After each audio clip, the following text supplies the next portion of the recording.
Chapter 2904. She knew very well that these plots were all according to the script. However, he sang so affectionately and completely revealed his true feelings. Every line of the lyrics was filled with strong emotions as if they were about to burst out. She pursed her lips tightly, her shoulders trembling uncontrollably. She remembered that there was a gathering in the production team. The director had coaxed Gu Xingzi to sing a song. Gu Xingzi sang "Excuse Me" without hesitation. Now Gu Xingzi's song was played in the memorial hall again. However, Yun Shirshir couldn't bear it and broke down completely. I lost contact. A dream woke me up. The tears in the corners of my eyes are the traces of your departure. Just when I wanted to cherish love has expired. First, I'm too slow. It's too late hugging your back. If you decide to leave, why do you want to stay? If you don't plan to stay together, why do you want to hold hands? So you only borrowed from me, but I mistook you for a rainbow that fell from the sky. Once you only borrowed from me. Now but you forgot to return it to me. Amidst the music, Gu Xingzi's black coffin was slowly carried in. At that moment, the memorial hall suddenly erupted with sad cries. Xingzi! She silently called out his name in her heart.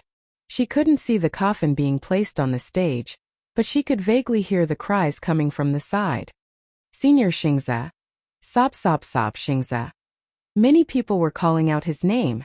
However, Yun Shirshir couldn't hear anything. Originally she could still recognize some of the scenery, but now she couldn't see anything clearly. The entire world had lost all light and was plunged into darkness. She couldn't hear any noise. In her world, it was so quiet that only the sound of her breathing could be heard. Xingzi, so he only borrowed from her. But she thought he was a rainbow that fell from the sky. Give Xingzi back to me, okay? She prayed in her heart. Her fragile heart seemed to be swallowed by tears. Give Xingzi back to me, give Xingzi back to me. Yun Shirshir couldn't stand steadily. The memorial service began. Huan Yu's higher-ups went on stage to give a speech. On the Gu family's side, it was naturally inconvenient for Gu Jinglian to appear. Hence, the memorial service was handed over to Qin Zhou. Qin Zhou walked up the stage without any manuscripts. He first took a deep look at the black coffin, then took a deep breath and said with tears in his eyes, "In the more than 10 years that I've known Xingzi, I've never regretted not accompanying him properly. I claim to be his close family, but as a family member, I didn't cherish my time with him." There was another sob to be heard. Xingzi has been filming for many years. He's very serious about his work and has invested a lot in it. After many years of filming, his body has suffered from many illnesses. He did not have any family and had grown up abroad. In private, he was a man of few words. Tu to Xingto his Xingzi to his tu to his tu to his life. Xingzi to stu Xingto his to stu to Xing. However, not all stories had happy endings. But I hope that today, at the last moment of his life, he will leave a beautiful memory in everyone's hearts. Youth was like water, coming and going like an arrow. Chapter 2905. In Xingzi's diary there's a line in the lyrics. Who in the world doesn't feel like a purgatory? I won't cry, I have no dignity to give up. When one day those dreams drown in the sea of people, don't be sad. Let him go, this song will be a funeral. He has left, but I still sincerely wish him a good rest. Following that, Qin Zhou announced that the guests present would circle the venue to mourn. All the guests formed a long line and slowly surrounded the coffin to mourn. There was a small window right above the coffin. The small window opened, revealing Gu Xingzi's calm and pale face. He lay quietly in the coffin as if he had fallen asleep. Mu Yaja supported Yun Shirshir and circled the venue in mourning. Yun Shirshir tried her best to open her eyes, wanting to see him for the last time. However, no matter how hard she tried, it was in vain. She really couldn't see. She couldn't see anything. Xingzi! Yun Shirshir took a deep breath and held back her tears.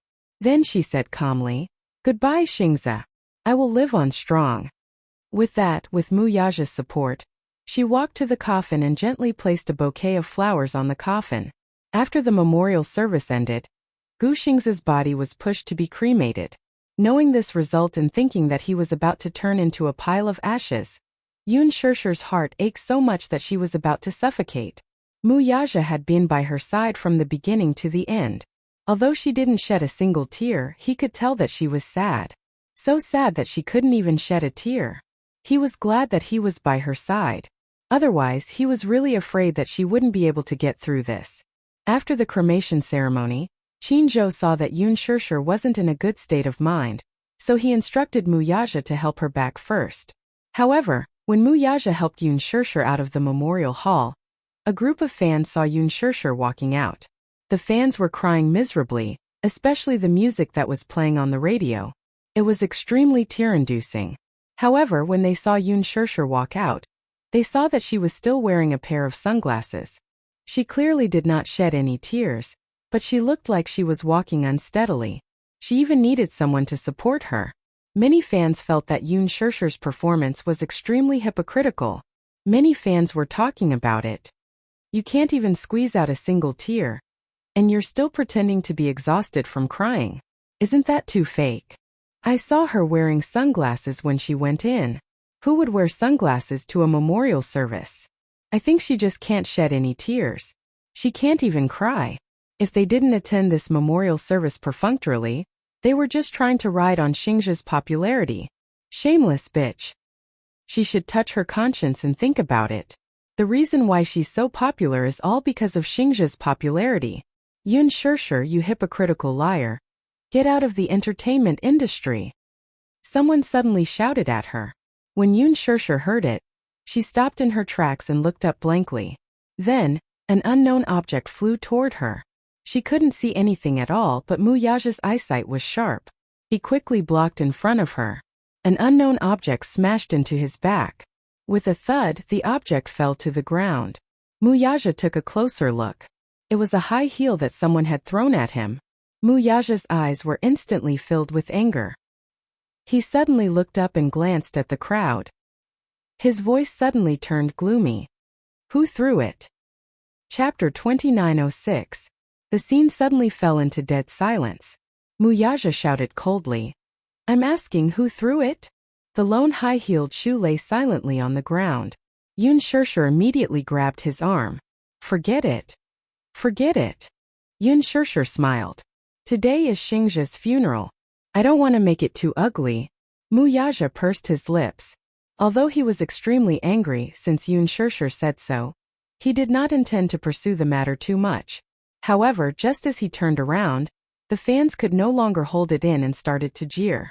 Many fans started to clamor. Yun Shishir. You be asterisk the. The scene suddenly went out of control. You're happy now. But where's Lord Xingzhe? He's lying alone in a cold coffin. Many fans started to surround them. Mu Yaja's heart skipped a beat. He had brought bodyguards with him this time, but there were only 3 or 4 people in total. A few fans lost their minds and rushed towards Yun Shishir. The remaining fans were also enraged and swarmed forward. Mu Yaja could not stop them at all. He was worried that these fans would hurt Yun Shishir, so he immediately hugged her tightly in his arms. Many fans rushed over and shoved them, grabbing their clothes, hair, and arms. The bodyguards immediately rushed over and formed a circle, surrounding Yun Shishir and Mu Yaja. In the chaotic scene, many fans lost control and threw the things in their hands at them. Shoes, apples, flowers, whatever they had in their hands was thrown at her. Yun Shishir stood rooted to the ground, letting the insults and attacks completely drown her. Even though the fans were crazily pushing her, insulting her and grabbing her hair, her eyes were still empty and indifferent. Take off your damn sunglasses. A fan rushed forward and gave her a tight slap. Slap! The sunglasses fell to the ground. The gauze on Yun Shishir's eyes was also exposed to the air. However, no fans noticed this detail and continued to accuse her crazily. Mu Yaja abruptly pushed away the troublesome fans and hugged her tightly in his arms. His large palm pressed against the back of her head and protected her head against his chest. He angrily said, "Get lost." But no one cared. I hate Yun Shishir. Get out of the entertainment industry. Get out of the entertainment industry. Yun Shishir, you are a vixen through and through.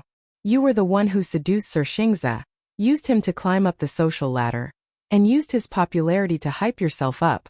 If it weren't for Lord Xingzhe, you wouldn't have such popularity and status. Ever since the Green Apple, you've been using Gu Xingzhe to create hype, until the Love Diary, where you used the lucky couple CP to solidify your popularity. However, you don't even have the basic respect for Lord Xingza's memorial service. He didn't even shed a single tear. He was even wearing sunglasses. You don't deserve Lord Xingza to treat you so well. From the love diary, I can tell that Lord Xingza doesn't take care of you like an ordinary senior does for a junior. He really likes you. But Yun Shirshir, what have you done for him? Yun Shirshir closed her eyes and listened to the insults and accusations. However, her heart was like a dead pool of water, without any ripples. This was her sin and she deserved it. Chapter 2907. At this moment, one of the fans suddenly screamed hysterically. Yun Shirshir, do you know what I hate the most about you? I hate it when you pretend to be innocent. Her back stiffened and she turned around abruptly. The fan scolded angrily again. If it weren't for you, Sir Xingzhe wouldn't have died. If it weren't for protecting you, he wouldn't have suffered such serious injuries. He wouldn't even have a chance to be saved. You're the one who caused his death. If it weren't for you, Sir Xingzhe wouldn't have died. When Yun Shirshir heard this, her mind went blank. Yun Shirshir, you don't deserve to live. You're the one who deserves to die. Why don't you die? Why don't you die? Why aren't you the one who died? Yun Shirshir's face was as pale as snow. Her pale and colorless lips trembled. She suddenly turned around. Her sallow face was devoid of any color. The gauze on her eyes had also fallen somewhere due to the pushing and shoving of the crowd. Her body was in a mess and she was in a sorry state. She bit her lip hard and suddenly smiled bitterly. Her voice trembled as she said, "I'm sorry." The crowd fell silent. Yun Shirshir's hair was scattered messily on her back. Facing the emotional fans, she curled her lips, but tears gently slid down her cheeks. "I'm sorry. I really wanted to send him off with a smile, so I held back my tears. I didn't know. I really didn't know that tears were a form of respect for him. I'm sorry. I wore sunglasses because I didn't want him to see my injured eyes. I wanted him to leave in peace without any reluctance. I'm sorry, it's me, it's all me. I'm the one who deserves to die, and I'm also the one who doesn't deserve to live. But I also want to. If I could do it all over again, or if I could choose, I'd be willing to exchange my life for his. I can't bear for him to leave, I don't want him to leave either." Yun Shirshir continued to sob. "But he's gone. He won't wake up. If crying is useful, if tears can bring him back, I will cry seriously." She apologized to them in the most humble way. Apologized to Gu Xingza's fans. After Gu Xingza left, she had so many apologies in her heart. Thousands of apologies, but she had no one to talk to. Her apology touched some of her fans, but the majority of them did not accept her apology at all. "Yun Shirshir, stop putting on an act. Do you think we'll believe your words? Do you think they'll believe that you're apologizing sincerely?" One of the agitated fans shouted angrily, "Yun Shirshir, you are shameless.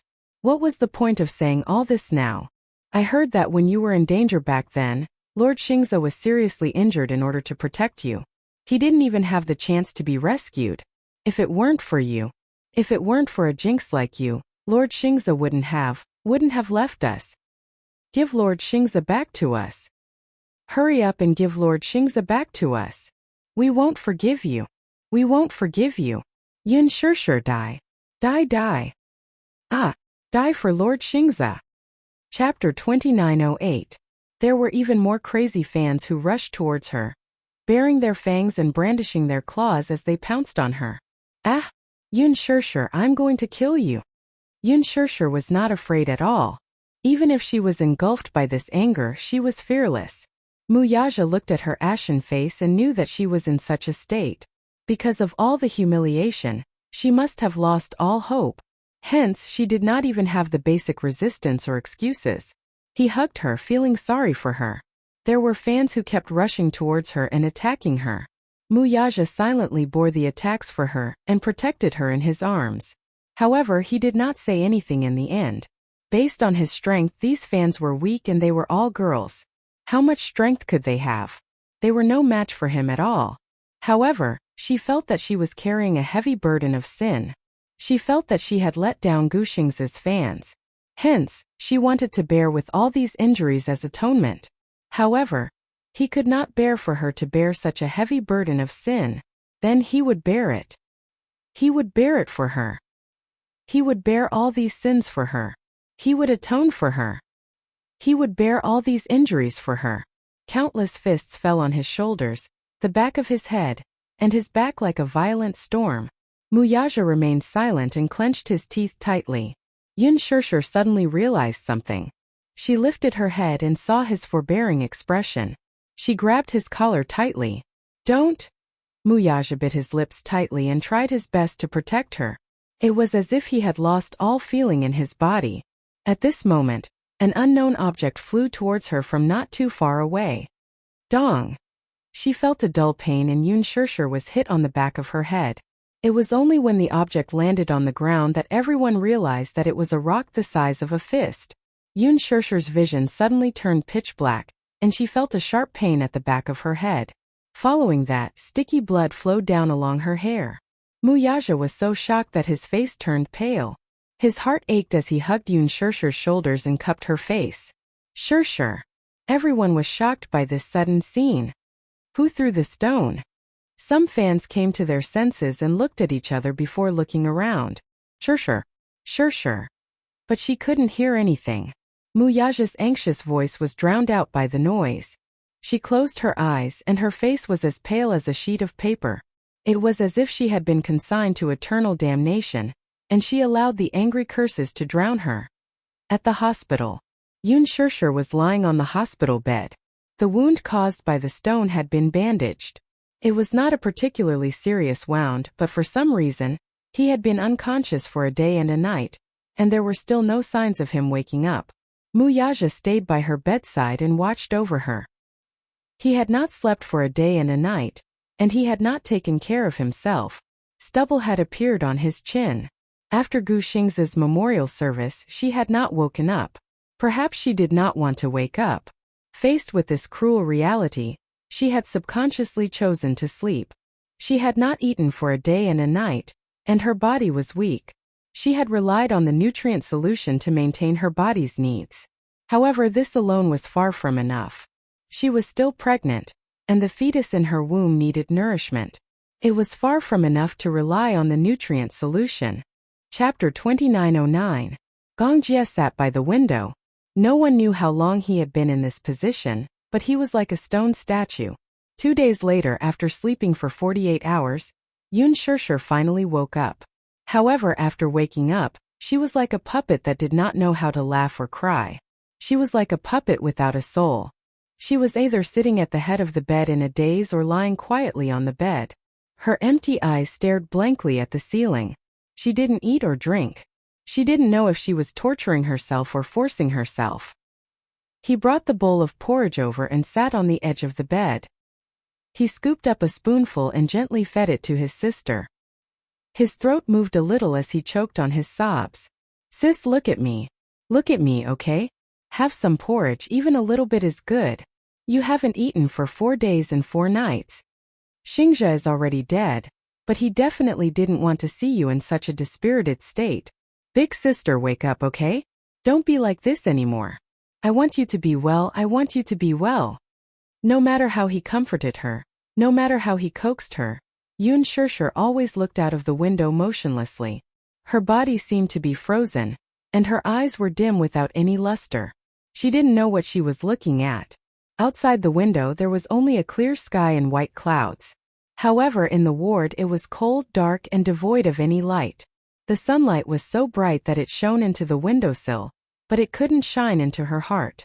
She seemed to be dead and the living thing was just a shell. Her heart had completely died on the day of the memorial service, and it would be difficult for her to come back to life. Muyaja stood at the door of the ward. His back was straight, but there was a hint of loneliness and bleakness on his back. She was in this state every day. When she woke up, she would lie on the bed motionlessly. She didn't eat or drink, and there was no expression on her face. Other than her biological needs, she would never think of getting out of bed and walking around. Sometimes he would sit in one place for an entire day not moving at all. Be it Muyaja, Yu Shaoichen or even Gong Jie, everyone took turns feeding her. But no matter how he coaxed or lied to her, she just stared ahead indifferently. It was as if all the light in her eyes had been extinguished, and there was no focus in the darkness. It wasn't as if Wuxia hadn't tried to force it in. However, every time he forced it in, he would vomit it out in less than 10 minutes. There was nothing he could do. He really couldn't think of any other way to coax her to eat. Sometimes she would sit by the window and look out. Once he sat down, the night sky was filled with stars. Seeing that she still refused to eat, Wuxia put the bowl aside, held her hand tightly, and gently kissed the back of her hand. "Sister, even if you don't want to eat, can you talk to me? I haven't heard your voice in a long time. Sis, you haven't eaten for days and you haven't talked to me. We promised each other when we were young that even if we quarreled we wouldn't have a cold war. Are you having a cold war with us now?" Yun Shishir's eyelashes fluttered slightly, as if she had some reaction. Wuxia immediately picked up the bowl, scooped a spoonful of millet porridge, and brought it close to her mouth. He coaxed, "Eat a little, just a little." Chapter 29:10. Wuxia immediately picked up the bowl, scooped a spoonful of millet porridge, and brought it close to her mouth. He coaxed, "Eat a little, just a little." Yun Shishir's lips parted slightly, but she didn't react. Wuxia glanced at Wuxia with a helpless gaze. This was the first time that Wuxia had seen him so helpless. "She still refuses to eat?" Wuxia asked in return, but it was an affirmative statement. Wuxia nodded. "She hasn't eaten for a few days and has only drunk a little water. Just the nutrient solution alone is far from enough to maintain her nutrition." As Wuxia spoke, he glanced at Yun Shishir's thin chin with heartache. These few days, she had actually starved so much that her oval face had grown. In the past, she was a standard beauty with an oval face. Her chin was very sharp, but she didn't have an oval face, which made her look beautiful and charming. She was thin to begin with and now she had lost a lot of weight. Wuxia was worried that if she continued to resist eating, it would turn into a physiological anorexia. The doctor came to the ward every day to do checkups.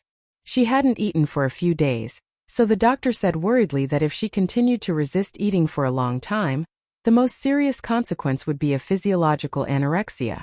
The most direct consequence would be a prolonged period of nutritional imbalance, and the fetus would stop developing. Then they would have to abort it. The doctor asked them to think of a way to persuade her to eat. She was only resisting eating psychologically, or perhaps she had been too agitated and was in a trance. Hence, she had no concept of eating at all. The unforeseen events of the past few days were really going to break her down. Gu Xingzi had passed away and lost her sight. Hence, she had no concept of the passage of time at all. Usually, patients like her who had suffered a major mental blow would be resistant to anything, or even reject it. She would reject eating, interacting with others, and being close to this world. Her heart was already shrouded in darkness. But when would this darkness be expelled? The one who started the trouble should be the one who untied it. But this person who started the trouble was no longer around. The doctor was also at a loss on what to do with her. The physical illness was easy to treat, but the mental illness was difficult to resolve. It wasn't that they hadn't tried psychological intervention before. But, no matter how experienced a psychiatrist was, she didn't have any reaction when they sat in front of her. After she lost her eyes, she seemed to have lost her ability to perceive the world. She seemed to be unable to hear anything. The psychiatrist said that she had closed the door to the whole world. He locked himself in the fortress and built high walls, not allowing anyone to enter. The doctor told them to feed her as much as possible. Otherwise, the situation would not be optimistic. Whether it was Yu Shaoichen, Wuxia, or even Wuxia, they were all locked out. Wuxia walked to the bedside and took over his work. He took the bowl and brought a spoonful of porridge to her mouth. "Shishir, eat a little, even if it's just one bite." Yun Shishir stared at him in a daze, but her empty eyes were clearly not looking at him. It was as if she was looking through his body, and he did not know what she was looking at. He also did not know what she was thinking. A great sense of helplessness and panic filled his heart. Wuxia said in a hoarse voice, "Do you have to torture yourself like this before you're satisfied? Do you think Gu Xingzi wants to see you like this?" Oh. Chapter 29:11. "Do you want me to beg you?" Wuxia bit his lips hard. His voice was mixed with pain and confusion. When had he ever shown such a helpless and hesitant look? "I can't lose you. Shishir, eat a little even if it's just a mouthful, okay?" Gong Jie couldn't stand it anymore. He walked to Yun Shishir's side and pinched her cheeks, forcing her to open her mouth. Muyaja glanced at him and didn't hesitate any longer. He steeled his heart and forced the porridge into her mouth with a spoon. This couldn't go on. Did you eat it? Gong Jie asked. Muyaja nodded. Yes, it went in. It was also difficult for these two grown men to put in so much effort to feed her. She wasn't in good health now. After a long period of fasting, her lips were abnormally chapped. This bowl of porridge had just been stewed this morning, so it was hot and hot. Muyaja didn't dare to feed her too much. He had to feed her in small mouthfuls. Yun Shishir seemed to know how to cooperate. Or maybe it was a subconscious reaction. She opened her mouth slightly mechanically and didn't spit out the porridge that was forced into her mouth. Instead, she chewed numbly and tried to swallow it. Gong Jie's eyes lit up. She ate it. Muyaja was worried that she would spit it out and looked at her in fear. It wasn't until she swallowed that mouthful of porridge that the huge rock hanging in his heart finally fell down heavily. Gong Jie urged again. Continue. He also tried to let go of his hand. Yun Shishir seemed to have regained some desire to eat. When Muyaja brought the porridge to her mouth again, she opened her mouth again and drank that mouthful of porridge. Slurp. The sound of her eating porridge was more beautiful than the most beautiful symphony in the world. Muyaja seemed to have received a great encouragement and fed her half a mouthful. Isn't it too bland? Gong Jie added some vegetables and carrots, and Muyaja was responsible for feeding them. However, she had only taken a few mouthfuls when her chest suddenly heaved up and down. Yun Shishir had a pained expression on her face as she suddenly turned to face the trash can. With a retch sound, she actually vomited out the few mouthfuls of porridge that she had just eaten. Muyaja looked at her in pain, but the vomiting became more and more intense. At first, it was still sticky porridge that had not been digested in time. Later, he vomited out stomach acid and bile. Gong Jie's heart ached as he watched her body curl up in pain. After she finished vomiting expressionlessly, she stared blankly at the trash can. No one knew what she was thinking about. What are you looking at? Gong Jie hurriedly went to call the doctor. Muyaja wiped her mouth with a hot towel and looked at her. She had lost a lot of weight in the past few days. She was so skinny that it was scary. He did not know how she would continue to lose weight. Her waist, which could not be held in one hand, was now pitifully thin. Shishir, how can you be so weak? Muyaja held her shoulders and asked painfully, what should I do with you? However, she seemed to have lost her ability to speak and did not answer him. When Gong Jie called the doctor over, the doctor first took a look at the food that was fed to her, then looked at the food that she had vomited out in the trash can and shook his head. She hasn't eaten for so long and ate so much at once. I'm afraid she can't take it. Is it a lot? Chapter 29:12. She didn't even eat half a bowl. You call that a lot? Her body functions are different from ordinary people. Ordinary people would be famished after 2 or 3 days of starvation, but she didn't feel anything at all. This means that she is anorexic. Although she has mild anorexia, it's still very difficult for her to eat half a bowl at once. She can only do it step by step. Muyaja sat on the sofa in silence, his face ashen. In the past few days, the news of Yun Shishir attending Gu Xing's memorial service and being attacked by fans had spread like wildfire on the internet. Many fans were trying to figure out the relationship between Gu Xing's death and Yun Shishir. There were also many paparazzi who wanted to sneak into the hospital and dig up more news. However, the Shengyu Financial Group had already sent a lot of manpower to guard the hospital tightly. Those despicable paparazzi couldn't get close at all. Although many reporters had given up, there were still some who were still stubbornly waiting. When Qin Zhou came to the hospital, Yun Shishir had just fallen asleep. Muyaja was gently tucking her in. He walked to the door. The door of the ward was not closed. He knocked gently on the door. Muyaja looked over. When he saw him, he immediately walked to the door. How is Shishir? Qin Zhou asked about her, but he saw Muyaja's gloomy face. He was a meticulous person and probably knew that the situation was not optimistic. She hasn't eaten for a few days. She doesn't eat. She refused to eat after coming back from the memorial service. She didn't feel anything when I called her name. Qin Zhou frowned. Wuxia frowned anxiously. He suddenly thought of something and asked, "How is he?" Of course Qinzhou knew who he was referring to. "He has been cremated." "Which cemetery is he buried in?" Qinzhou was stunned for a moment and then said, "Jing'an Cemetery." However, he only kept a portion of his ashes symbolically, and set up a tombstone for his fans to remember him. The rest have been dealt with separately. Dealt with separately? Yes. Qinzhou responded to his surprise with a smile. Xingzhe wrote in his diary that if he leaves this world, he hopes to be free and unrestrained. It was indeed too lonely to trap him in such a small tomb. Yesterday I climbed up Emoling Peak, and personally scattered his ashes into the valley from the peak. The wind will definitely take him to where he wants to go. Although he had some reservations, this was Qinzhou's selfishness. He should have scattered Gu Xing's ashes into the free wind without exposing himself. However, he was afraid that if that happened, he wouldn't even have a person to mourn for when he missed him in the future. Therefore, a small portion of the ashes were buried in Jing'an Cemetery. Could also be considered a memento. Qinzhou suddenly took out a memory disk from his bag and handed it to him. Wuxia took it and frowned suspiciously. "What is this?" "I found it when I was sorting out Xingzhe's belongings. There's a video inside. Perhaps it's a memento for Shirshir." Qinzhou left. Wuxia looked at the memory disk in his hand and returned to the ward. He glanced at Yun Shirshir, who was lying on the bed, and then took a deep look at the memory disk in his hand. Finally, his gaze fell on the huge television screen in the ward. In the darkness, Yun Shirshir vaguely heard Gu Xing's voice. "Shirshir? Shirshir." Chapter 29:13. Shirshir.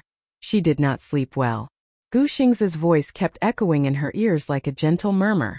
Yun Shirshir opened her eyes abruptly and sat up on the bed at once. "Xingze. Shirshir." His voice was so real, as if he was right in front of her. However, Yun Shirshir could not see anything. She tried her best to open her eyes wide and kept groping with her hands. However, she could only hear the voice. She could not see or touch anything. For the past few days she had not eaten or spoken. However, when she heard Xingze's voice, her heart, which was about to die, seemed to have revived. She was so nervous that it started beating. "Xingze, are you there?"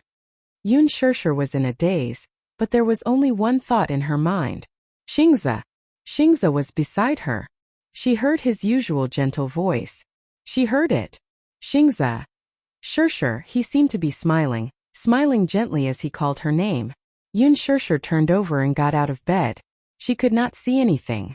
She stumbled and her knee accidentally hit the edge of something. However, she did not seem to feel pain at all. She reached out and groped around. "Xingze, where are you?" She followed the voice and groped around. She heard the voice getting closer and closer.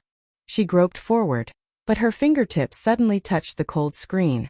Gu Xing's voice entered her ears through the television. "Shirshir. Shirshir." He kept calling her name as if he was not impatient at all. Yun Shirshir widened her eyes and leaned closer to the television screen. She heard that gentle voice say softly, "Perhaps in the future, I won't have the chance to call your name like this again." On the television screen, Gu Xingze sat in front of the camera. He turned his head slightly and smiled gently. Just like when they first met, his smile was as gentle as the spring breeze. It was even a little uneasy and shy. However, she could not see such a scene. "The first time I heard this name, I thought it was a very nice name. Fits the person. Shirshir, I'm leaving. I need to go somewhere very far. Perhaps in this lifetime we will never meet again." When Yun Shirshir heard this, she was caught off guard and her tears flowed down. "I used to trouble you, didn't I?" "I'm sorry." In the past, he couldn't help himself. "I like you, but some feelings can't be forced. Xingze. From today onwards, I won't. The most regretful thing in my life is that I met you a little too late. I am not reconciled. I firmly believe that love comes first. I want to try hard, but I gradually found that we can't be together. But I gradually found that we can't be together. But I gradually found that we can't be together. It's not that I came too late. I love you, but you don't love me. Shirshir, I really love you very much. If I could, I would love you with my life. I hope that you won't be able to live without me. On the screen, Gu Xingze suddenly smiled and asked gently, "Why don't we make a promise? If there's an afterlife, let's meet again, okay?" Yun Shirshir looked up. Her eyes were hazy with tears. She bit her lip hard and salty tears flowed into the gaps between her lips. Chapter 29:14. I'll definitely find you. Then we'll be together for the rest of our lives, okay? Yun Shirshir lost control of her tears. She broke down completely and cried bitterly. Gu Xingze, who was on the screen, seemed to have telepathy. He said frantically, "Don't cry." He said uneasily, "I'm most afraid of your tears. Don't cry, okay? We might still have the chance to meet in the future. After a few years, I'll have let go of this relationship. Maybe I'll appear in front of you with a new attitude. Actually, you don't have to be sad. I didn't know how to fight for it. Since I was young, I've never experienced what kinship and love are. I don't have any special feelings about marriage. At first, I didn't know if this hazy feeling I had for you was love, or just a senior taking care of a junior. But later on, I realized that love can really be like a tornado, disrupting one's heartbeat. If I had known that this was love, I would have hugged you without hesitation. But it's all too late." Yun Shirshir covered her face and was sobbing uncontrollably. For the past few days, the dark and gloomy emotions that had accumulated in her chest seemed to have finally been released. Like a flash flood, it broke through the floodgates and became a disaster. No one knew that such an accident would happen. Moreover, no one knew that at this very moment, every word that he said to her, which seemed to be a casual farewell, was piercing her heart. Muyaja stood quietly beside the television and leaned against the wall. His handsome eyebrows were slightly furrowed as he watched everything quietly. He didn't stop her from crying. She had suppressed her emotions for so long. She needed to release them after all. But no one could make her release her emotions. Besides Gu Xingze, there was no one else. He was the one who was troubling her. In order to cure her, Muyaja could only think of this way. Muyaja glanced at the man on the screen. It was Gu Xingze's thin figure sitting in front of the camera. His face looked a little pale. Perhaps it was because of the damage to his body that made it difficult for him to maintain his best condition in front of her. He looked extremely weak. There was a thick shadow on his eyelids. Before he decided to leave the entertainment industry, he recorded this video as his final farewell to her. If this accident had not happened, he would probably be in a foreign country right now, and this video would be his last gift to her, given to her by Qin Zhou. However, who would have thought that the final farewell would be a final farewell? Yun Shirshir cried like a child in despair. Gu Xingze's voice was as light as a feather. "Thank you for appearing in my life, Shirshir." For 2 whole days, Yun Shirshir stayed in front of the TV, watching Gu Xingze's last video over and over again as if she had lost her soul. She didn't get tired of listening to it over and over again. She wanted to hear more of his voice. She missed him so much that she fell ill. She had so many things to say to him, but he couldn't hear her anymore. Her emotions were running rampant, and no one could cure her. She hugged the memory disk and listened to Gu Xingze's voice, as if she didn't know what fatigue was. Chapter 29:15. Gong Jie and Muyaja took turns to watch over her. Every night, Gong Jie and Muyaja would coax her again and again before she would obediently return to bed to rest. However, she still could not bear to turn off the television. She was afraid that if she turned it off, she would never hear his voice again. She knew that whether it was guilt or longing, it was time to let go.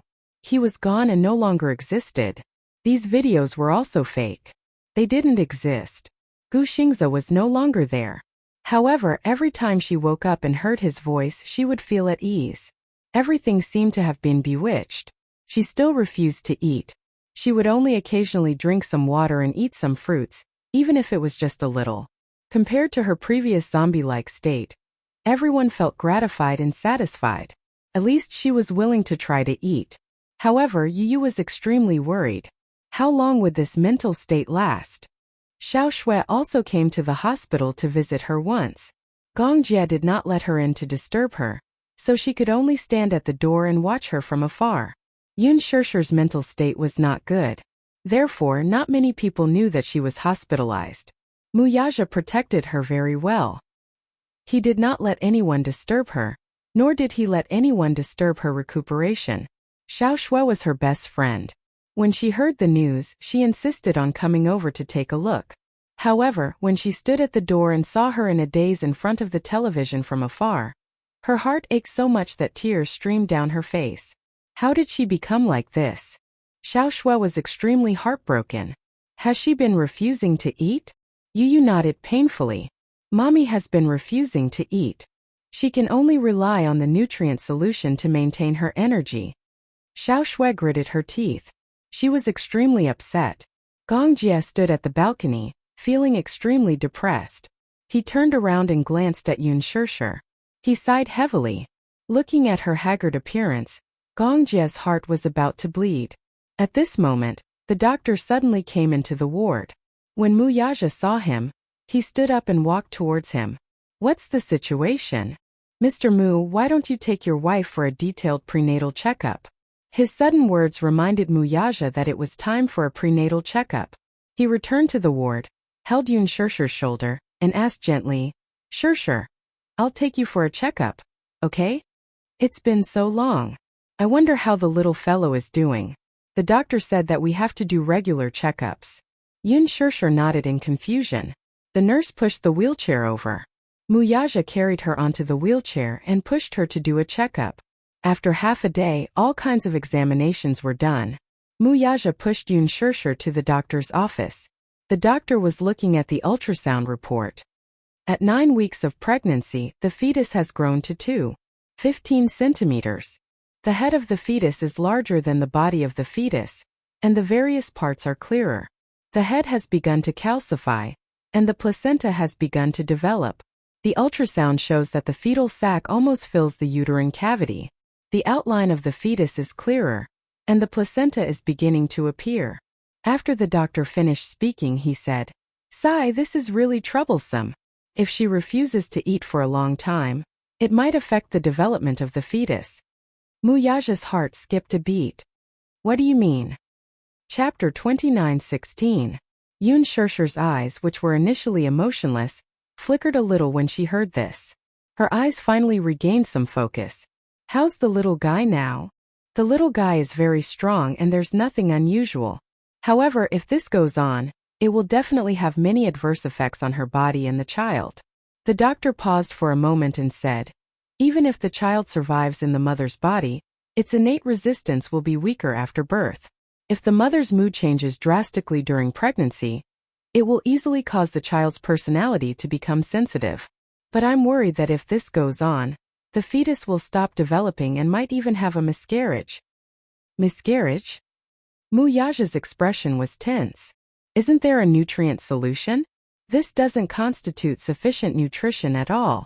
Moreover, emotional fluctuations are also a huge factor. The doctor placed the B-scan film on the backlight. He pointed at a very small ball in the film and said to him, This is the fetus. It's developing normally and is very strong. A normal little guy won't be able to last until this time. Mu Yaja stared at the small ball and pursed his lips. His eyes couldn't help but redden. That was his child. Who knew it might be a beautiful little princess? He had always wanted to have a daughter with her. However, now that this child had fallen from the sky, he felt that this was probably the most beautiful gift that God had given him. But why was it that when he wanted to protect her, he felt a great sense of powerlessness? Mu Yaja suddenly turned around and leaned over slightly. He held her shoulders and asked carefully, Shirshir, did you hear that? Did you hear that? If you don't eat properly and don't rest normally, and keep torturing yourself like this, the child will die sooner or later. Yun Shirshir suddenly widened her eyes and her pupils contracted violently. She looked at him but could only see a barren land. The child. The little guy in your stomach, 9 weeks, she's still so small. Still so small. She's been developing strongly. But his heart ached as he pulled her into his embrace. Over the past few days, he had been suffering as well. For her, and even more for the child in her stomach, how could he not be on tenterhooks? At every moment he was in fear. Enough. Was that enough? Even if it's a punishment, shouldn't it stop now? A hot teardrop fell onto her cheek. Mu Yaja hugged her back neck. For the first time in his life, a man who had always been proud and aloof shed tears in front of her. Stop torturing yourself, okay? You can torture me or punish me. Stop torturing yourself. He choked with sobs and said, Sure, I love you so much. And I also love this little guy in your belly. Don't torture yourself anymore. Look at me, look at me. He held her face and forced her to look at him. It doesn't matter how you punish me. The child is innocent. Please don't punish her, okay? His voice was hoarse and desperate for her response. What he got in return was a teardrop falling from her eyes. Wuxia hugged her tightly. I can't lose you and I can't lose her. I don't know what to do with you. Wake up, wake up. He begged her uncontrollably. He begged her to wake up, begged her to open her eyes and look at the fetus in the film. Chapter 29:17. Wuxia's heart almost broke when he saw the tiny ball. Yun Shishir's heart was in a mess. Back then, when she was pregnant with her first child, she was very anxious. Because she was worried about her family and her father, she was distracted and uneasy all day. Therefore, her emotions were fluctuating throughout the pregnancy. Although she was well nourished, it was precisely because of her emotions that more or less affected the development of the fetus. As a result, she was born prematurely in August. Yu almost died when he was born. Although he was pulled back from the brink of death through emergency treatment, when he grew up, his physical fitness was still quite different from that of a normal child. He was weak and sickly, and he had a sensitive personality. She owed him a lot. However, this child came too suddenly. She was caught off guard and was unprepared. Wuxia carried her back to the ward. Xiao Shui had already left. Gongjie immediately rushed over and asked, How's the situation? Wuxia did not speak. He only quietly carried her to the bed, pulled the blanket over her, and sat silently by the side. Gongjie frowned and looked at him, then at Yun Shishir, who was on the bed, and clenched his fists tightly. At this moment, Yun Shishir suddenly sat up on the bed. The rustling sound startled them. Wuxia and Gongjie were shocked and turned to look at her. They saw her sitting on the bed and leaning gently against the back of the bed. Compared to her previous wooden expression, her eyes had finally regained some focus. She glanced at them indifferently. Her eyes were dull and there was a hint of embarrassment on her face. Then she said in a deep voice, I want to eat something. Wuxia was stunned. He did not expect her to make such a request. Gongjie, on the other hand, was the first to react. He stood up suddenly, his eyes lit up as he walked over and asked, What do you want to eat? Porridge or rice is good. Meat and vegetables should be balanced. Don't have too much oil. Because of her pregnancy reaction, she could not eat anything with too much oil. After not eating for a long time, her body seemed to have gotten used to it. Therefore, she was especially resistant to eating. She didn't seem to know that she was hungry, nor did she feel anything. She wasn't deliberately torturing herself, and she had no desire to eat at all. However, on the way back from the doctor's office, the image of the developing fetus on the ultrasound film flashed through her mind repeatedly when she was pregnant with Yu and Xiaoichen a few years ago. She saw it on the film. It was so small, curled up into a ball. She couldn't even see its features clearly. This was her child, it was their child. Now the child in her belly should also be that small. He rarely shed tears, but when he heard the doctor say that the fetus was in bad condition, he suddenly lost his composure. He held her shoulders, his heart aching as he begged her to wake up and stop torturing herself. In the end, she was touched. She wanted to keep the child. Therefore, even though she had no appetite, she still took the initiative to ask for food. Wuxia's eyes, which were originally dark and gloomy, finally lit up. Gongjie immediately rushed out of the ward with the cold porridge. When he reached the boiling room, there was still a queue in front of the microwave. How could he have the patience to wait? He rushed to the front and occupied the microwave without any explanation. When the porridge was heated, he brought it back to the ward and presented it to her. Chapter 29:18. Gongjie said softly, Sister, the porridge is ready. I didn't heat it up for too long, so it's not hot.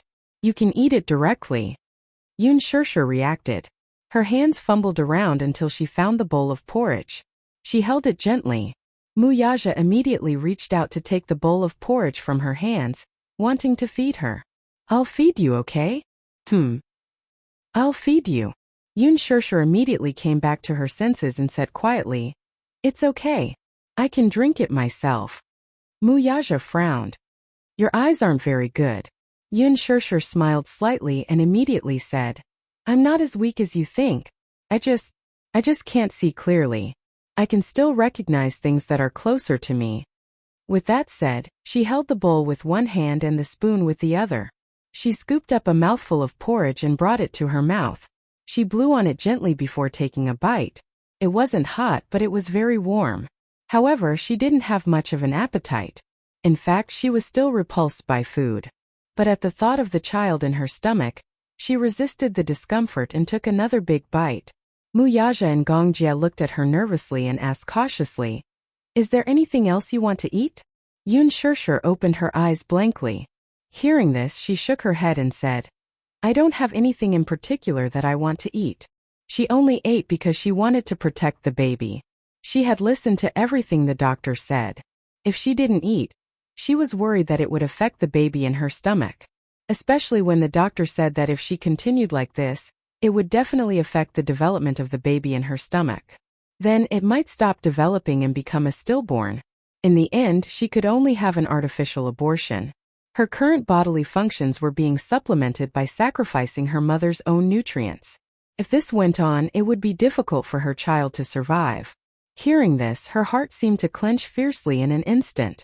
She had been in a daze earlier and hadn't cared about the child in her stomach. But now that she heard that the child in her stomach was in danger, she immediately regained her senses. No, she couldn't let herself go anymore. At that moment, she seemed to recall Yu Yu's appearance when he was born. He was lying in the nursery box, small and wrinkled. His entire body was red and his two little hands were curled together tightly.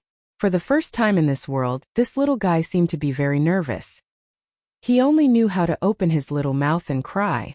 Why is she crying so much? She was a little curious. As she thought about it, she gently reached out her hand. The little guy immediately reached out and held her hand tightly.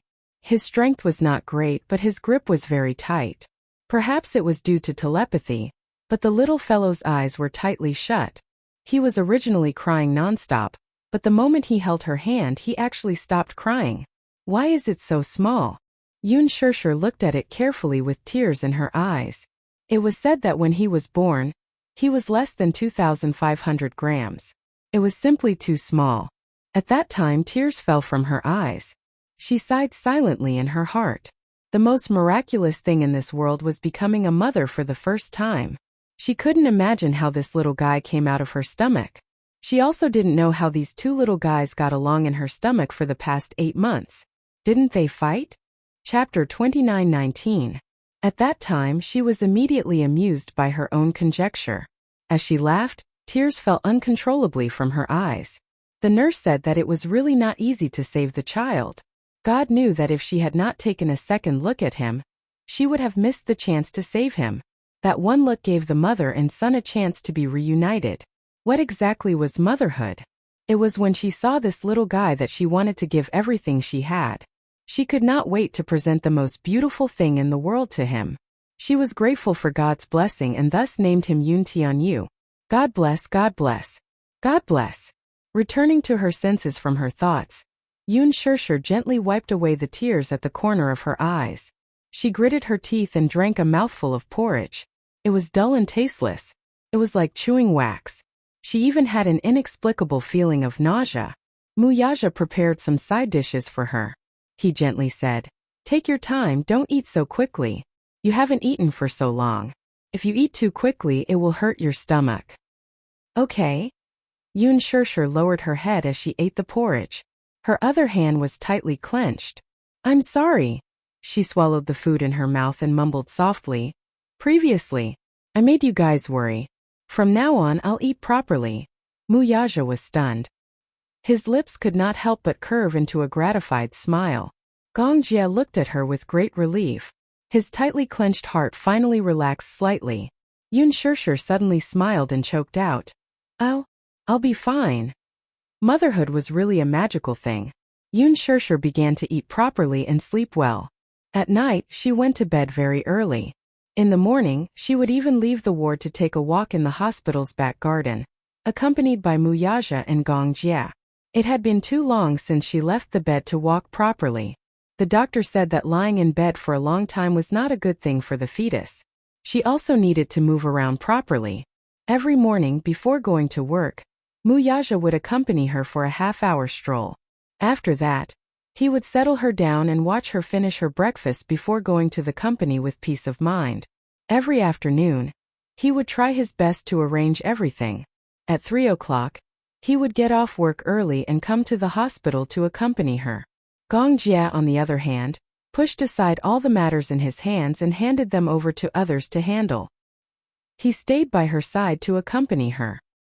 He had always been an impatient person, but he had always been unconditionally patient with her. Yun Shishir's mental state also gradually improved. Yu and Xiaoqian were also very obedient and took good care of themselves. After school, they would come to the hospital and accompany her while doing their homework. Yu's homework was usually done in school. Xiaoqian, on the other hand, had to look at a pile of homework every day and suffered greatly for half a day. Every time this happened, Yu and Jia would accompany Yun Shishir for a walk, leaving Xiaoqian alone in the ward to break down. Jia was especially excited that she was pregnant. She didn't know what was going on, but this whole family seemed to have a lot of expectations for the little guy in her belly. It'll be great if it's a girl. Jia also liked girls. He imagined that if she gave birth to a little princess, he would definitely dote on this niece to the bone. Chapter 29:20. The girl would definitely be very adorable, right? When the time came, he would definitely buy her many pink princess dresses. In order to take good care of her, Jia even went out of his way to learn a lot about pregnancy. Yu even mocked him for this. Imagine a person who was almost 1.9 meters tall reading books about pregnancy for a few hours every day. When Wuxia discovered him secretly reading such books, the father and son reacted the same way and even mocked him mercilessly. Jia was indignant. What do you know? I'm reading these books so that I can take better care of pregnant women. Wuxia did not think much of it. However, he did not read the books for nothing. Wuxia saw that the books seemed to be useful to him. At the very least, he had learned a lot about pregnancy. Hence, he also secretly bought a few books and read them. Later on, Jia found out that he was also secretly learning about pregnancy and even mocked him mercilessly. When the two men were not busy with their careers, when Yun Shishir was resting, they would each hold a book about pregnancy and read it with relish. Taking care of a pregnant woman was not an easy task. There was a period of time when her pregnancy symptoms were especially severe. She was especially sleepy during the day, and would often fall asleep not long after she finished eating. She would often be startled awake by retching. She would hold onto the trash can and retch for a long time, but nothing would come out. At night, she would suffer from insomnia. Then, in the middle of the night, she would have a craving for something to eat. Sometimes it would be apples, sometimes it would be sour plums, biscuits, bread. Hence, whenever this happened, the two men, Wuxia and Jia with sleepy eyes, would go to the streets to look for food for her. Pregnant women seem to have a special liking for sour fruits. When she was pregnant with Yu and Xiaoqian, the Mu family had specially assigned people to take care of them. From the beginning, everything was done properly. Hence, her pregnancy symptoms did not seem to be particularly obvious. However, when she was pregnant with her second child, her pregnancy symptoms were especially severe. One night, she had a craving for cherries. Wuxia spent more than 2 hours driving and almost flipping through half of the city, before he finally found a 24-hour fresh produce supermarket and bought the cherries she wanted to eat. When she came back with the cherries, Wuxia washed them for her and brought them to her. Yun Shishir was extremely touched. After calming down to nurture the fetus, the days passed by very leisurely. She didn't have to think about acting every day and night like before. After she calmed down, she could sleep soundly every day until she woke up naturally. After waking up, she would eat breakfast and take a stroll in the back garden. When she felt bored in the ward, Jia would silently watch over her. Sometimes she would turn on the TV. Even if she couldn't see clearly, she could still hear the sound from the TV. She no longer felt so lonely. Gu Xing's death was quickly suppressed by Qin Zhou through various channels. At this time, Qin Zhou's true methods were revealed. During the memorial service, Yoon Shirshir and Gu Xing's fans got into an argument. After that, nothing else happened. After that, there was no news at all. Chapter 29-21. It was actually very easy to suppress a hot topic. The reason why many news articles were so popular was because the media kept chasing them and paying attention to them. For example, Gu Xing's memorial service was covered all over the internet, so naturally it was very popular. When all the media stopped paying attention to this matter, the popularity would die down very quickly. Other than Gu Xing's hardcore fans, the public's interest in this matter was limited. If the media did not report it, it would naturally be forgotten very quickly. Qin Zhou felt that the best way to respect Xingze was to give him some peace and quiet. After spending a lot of money to bribe various media outlets, all the first-tier media outlets seemed to have collectively lost their memories and finally stopped paying attention to this matter. Soon, the entertainment industry returned to peace and quiet. The media no longer paid attention to this matter. Although there were still many fans who were extremely persistent, it was difficult to stir up a storm.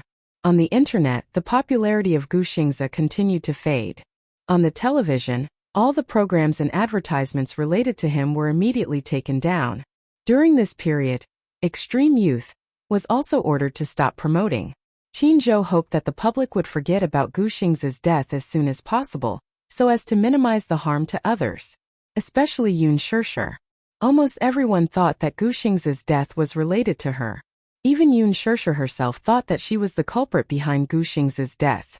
But Qin Zhou did not think so. Just like in the video, Gu Xingze said to Yoon Shirshir, "I am willing to love you with my life." Although this love was indeed a little heavy, perhaps at that time he did not think so much at all. It was just his first subconscious reaction to protect her. His most selfish thought was that he hoped that she could retain a memory of him in her heart, even if it was just for a second. But he really did not know that it would bring about an unforgettable memory. He did not want to. Lethal Beauty was nearing its finale. Qin Yuyan's ending caused a lot of sighs from the audience.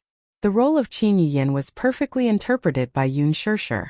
Even Gu Xiaoyang couldn't imagine that a newbie could understand the role so well and perform it with such superb acting skills. In the entire series, she was probably the most tragic character but also the most realistic one. Qin Chang'e, the female lead played by Lin Ji, had a clear distinction between love and hate. Although she had all the characteristics of a female lead in a period drama, the character of Qin Yuyan portrayed the selfishness of human nature to the extreme. Becoming a demon for love, becoming a fool for love. She had changed from an innocent and harmless young girl to someone who, for the sake of love, had disregarded her own safety and schemed against everything. In the end, she had ended up in a miserable state. Before she died, she cried to the male lead played by Hua Jin. "Do you know that for you I did everything I could to design this world for you? But in the end I realized that the biggest mistake I made was, I fell in love with you. You hate my viciousness, but how could I not hate your heartlessness? But there was no other way. There was no other way. Who asked me to do everything just to get a glance from you, even if it was just a glance?" His hoarse cries caused countless audience members to shed tears. A pitiful and hateful character, but more realistic. The selfishness of love and hate was portrayed to the extreme by Yoon Shirshir. Chapter 29-22. Yoon Shirshir's acting skills were enthusiastically recognized by the audience. The image she created was too vivid, leaving a deep impression in people's minds. Many new fans who liked her because of Lethal Beauty dug out her humble appearance when she usually went on variety shows. Her gentle and unpretentious personality, as well as her occasionally funny side, made the fans even more fond of this actress with superb acting skills.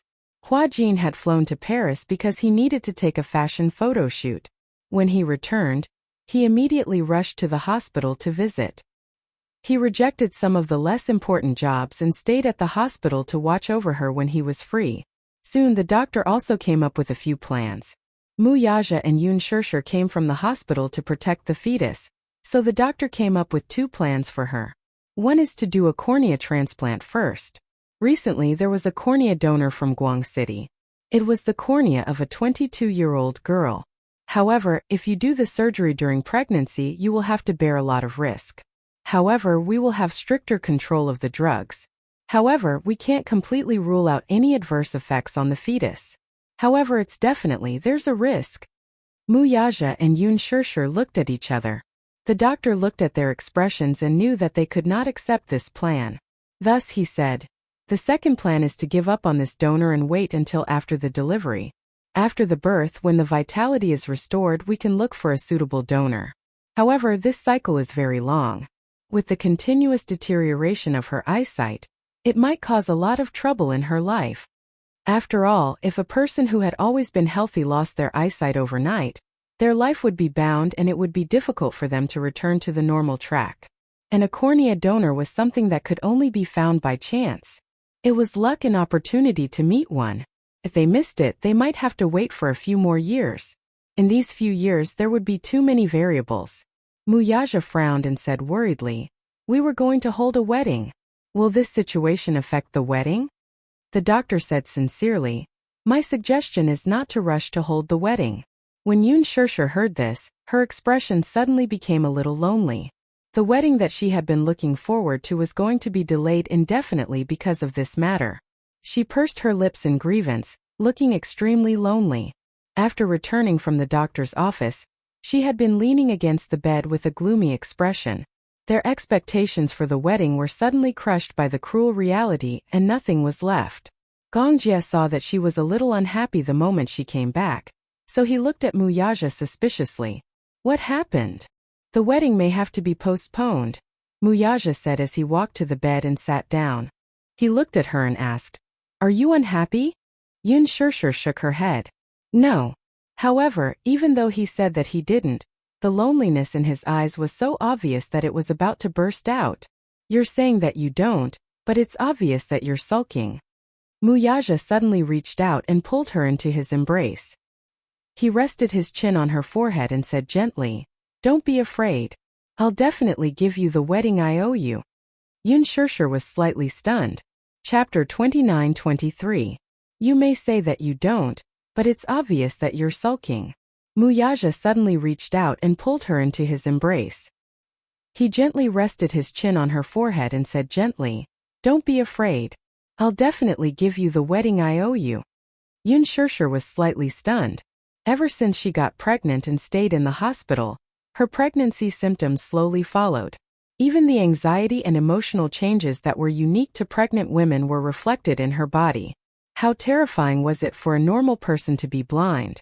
In the past, she felt that things that could be done naturally had become extremely difficult. Usually when she drank water she could pick up the teacup. But now, even lying in bed and watching TV for a while had become an extravagant hope. It was common for her to knock things over. Once, she accidentally broke a vase that Yu had given her. She once complained that the smell of disinfectant was the most common in the ward, and it gave her a headache. Hence, Yu specially ran to the florist, chose a vase, put a few fresh flowers in it, and placed it on the windowsill. Realizing that the vase had been knocked over, Yun Shirshir hurriedly reached for the corner and her hand was covered in blood. She had knocked over the vase that Yu had given her. She was afraid that Yu would feel sorry for her. When Gongjie walked in, he saw Yun Shirshir sitting by the bed.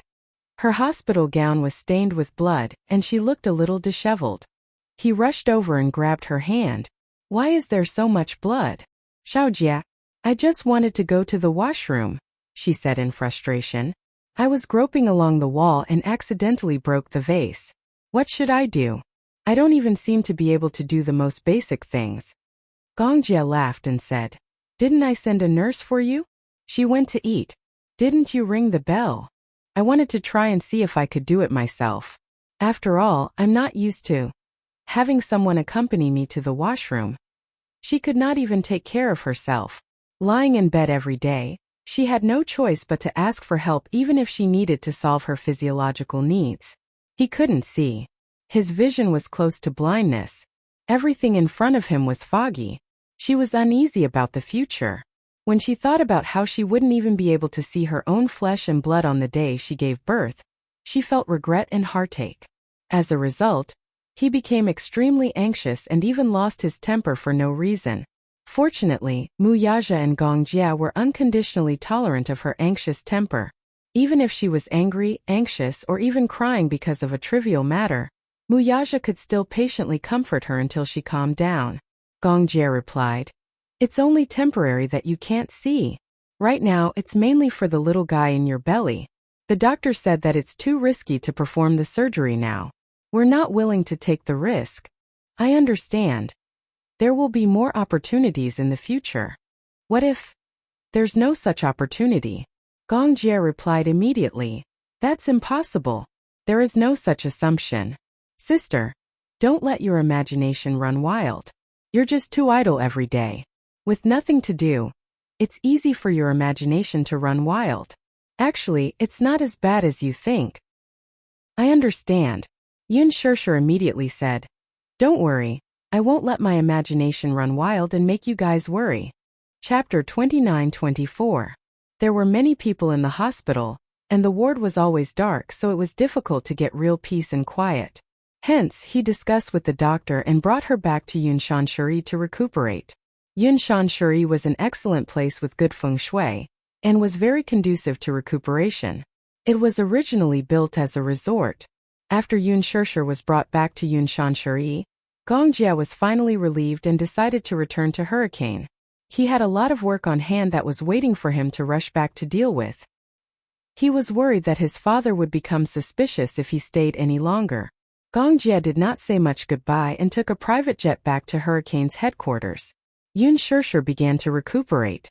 Of course, although she had more free time, she still found some things to do. For example, what should I name the little guy? At night, Yu and Xiaoyichen were already asleep. Mu Yaja was reading his email when Yun Shirshir lay on the sofa and muttered to herself. I have a headache coming up with a name. She was a little troubled. She had been thinking for a long time about the child's name, but she still could not think of a satisfactory one. Mu Yaja put down his laptop and walked to her side. He pulled her into his arms and kissed her forehead lovingly. You haven't even confirmed whether it's a boy or a girl, yet you're already in a hurry to think of a name. Aren't you a little too anxious? Because it's too boring, she muttered. I'm at home every day with nothing to do, so I'm thinking about what to name the child after it's born. Then you're in a hurry to come up with a name when you know the child's gender? What if you choose a boy's name and give birth to a girl?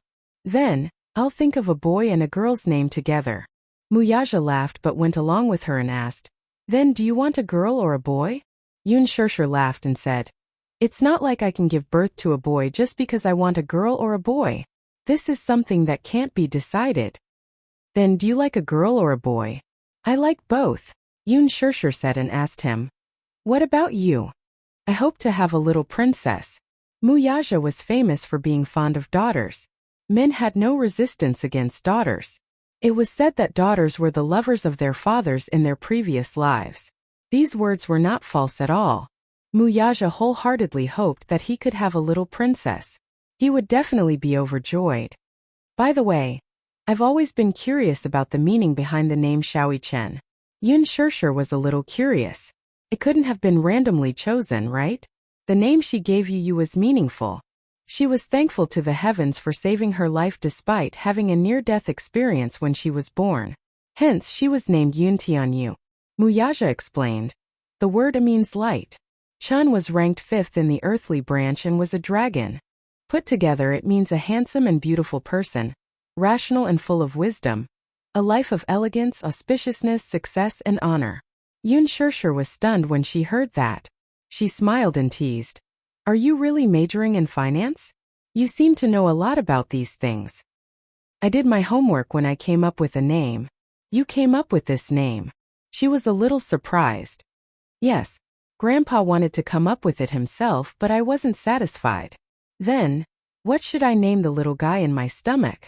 Chapter 29-25. I've thought of many names, but I don't know what to choose. The art of naming a person was very profound. In this aspect, Yun Shirshir was very picky. A name was not just a simple symbol. She believed in this art. First of all, the name had to be pleasing to the ear and pleasant to the ear. A name that was unpleasant to the ear, no matter how meaningful it was, would not be liked. She also had to pay attention to the homophony. For example, Du Ziting and Yuling had good meanings, but the homophony made people not know whether to laugh or cry. There couldn't be too many strokes, or it would be troublesome to write. She also had to refer to the zodiac in the 8 characters. The older generation also had to pay attention to the 5 elements of yin and yang. Which ones did you think of? He couldn't help but be curious and wanted to hear her results. If it's a boy, I thought of a few names. Yun Shirshir paused and said. Mu Tianyi, with the meaning of soaring in the sky and achieving great things. Mu Juanhao, with the meaning of a gentleman's heroic spirit. It doesn't sound good. He expressed his opinion. There's more. Yun Shirshir listed many more names. In fact, the names she came up with were not only meaningful, but also pleasant to the ear. However, Mu Yaja didn't like it. Have you thought of a girl's name? Yun Shirshir said matter-of-factly. Of course. Such as? Mu Jinghan Mui Mu Yueyao. Yueyao. Mu Yaja suddenly interrupted her. Yun Shirshir raised her eyebrows in surprise and pouted. What's wrong with this name? He smiled. It's very pleasant to the ear. Hey, aren't you a little too biased? Yun Shirshir said with some disdain. You obviously like girls more, so why do girls' names sound pleasant to the ear? Such an evaluation is not fair at all. Who said so? He said seriously. Yueyao is a very pleasant name. Let's call it that. Yun Shirshir said unwillingly. What if it's not a girl? Whether it's a girl or not, it's my decision, not yours. You don't have to worry. Mu Yaja scratched her nose and said confidently. I think that when the little guy comes out, it will definitely be a girl. What? You make it sound like you and your daughter have telepathy. Yun Shirshir was a little jealous. If it's really a girl, I won't have a place in this family in the future. You only have eyes for your daughter. In the future, when father and daughter are united, won't my life be hard? Don't you have Yu and Xiaoyi Chen? She had nothing to say. Aren't the 3 of you united? My daughter and I are of one mind, so what? So you're not allowed to do that? His reasoning was one after another. Good. You're right. You're an old sow wearing a bra, one set after another. Yun Shirshir seemed to have learned this from somewhere. He didn't know whether to laugh or cry. He suddenly hugged her tightly and said solemnly, Don't worry. You'll always be the most important person in my heart. No one else can compare to you. That's what you're saying now. When our daughter is born, it'll be hard to say. She felt sweet inside, but her words were unforgiving. In the future, when we have a daughter, who knows where my status will be? Mu Yaja said. Really? Thousands and tens of thousands of daughters can't compare to you. Thousands and tens of thousands? You'll have to be able to raise thousands and tens of thousands. Why can't I afford to raise them? Are you doubting me? Mu Yaja suddenly grabbed her hands and leaned closer to her. There's no one that I can't raise. It'll just depend on whether you can afford to give birth to them. Let's not talk about other things. Just based on this weight, I can't give birth. Even an old sow can't give birth to so many. Chapter 29-26. Why can't I afford to raise them? Are you doubting my ability? Mu Yaja suddenly grabbed her hand. Smiling deeply, he leaned closer to her and said suggestively, There's no one I can't afford to raise. Let's see if you can afford to give birth to them. I'm not a sow. I can't give birth to tens of thousands of them. Even an old sow can't give birth to that many. Yun Shirshir said angrily, It's enough for you to have 3 buffoons at home. She patted his hand and said exasperatedly, Stop fooling around him. Let's think of names together. I've thought of so many names, but you haven't expressed your opinion yet. Didn't I express my opinion? With that, Mu Yaja lowered his head and moved closer to her abdomen. He held her belly, which had yet to bulge, and smiled. Wuxiao, did you hear that? This is the name that mommy gave you. Hey! Yun Shirshir didn't know whether to laugh or cry. Are you done fooling around? How do you know that it'll definitely be a daughter? Mu Yaja said solemnly. Do you believe that it'll definitely be a little princess? I don't believe it. Then let's bet. Mu Yaja looked confident. Smiling, he said, This is probably the telepathy between father and daughter. As he spoke, he looked lovingly at her lower abdomen. It was as if he could see the little fellow inside through her belly. Wuxiao, isn't this name very nice? Daddy likes it too. Yueyao, you must be good in mommy's stomach. Daddy loves you. Yun Shirshir couldn't see his face at this moment, but she could imagine that Mu Yaja's gaze was fixed on her stomach. His face must be filled with tenderness. His eyes narrowed and his handsome brows arched gently. She remembered that he looked especially good when he smiled. His thin lips curved, outlining a gentle arc like water, with shallow smiling dimples. He rarely smiled, and it was only when he was facing her that he would reveal a rare smile. However, his smile seemed to be able to melt even the coldest ice and snow in the world in a single night. Yun Shirshir suddenly smiled contentedly. She felt that at this moment, she was surrounded by happiness. She was a little overwhelmed. Muyaja didn't notice the reaction on her face at all. Instead, he was focused on her stomach. After a while, he leaned forward and pressed his ear against her stomach, listening carefully. After a while, he started talking to himself in front of her stomach, as if he was communicating with the little fellow in her stomach. Yun Shirshir didn't know whether to laugh or cry.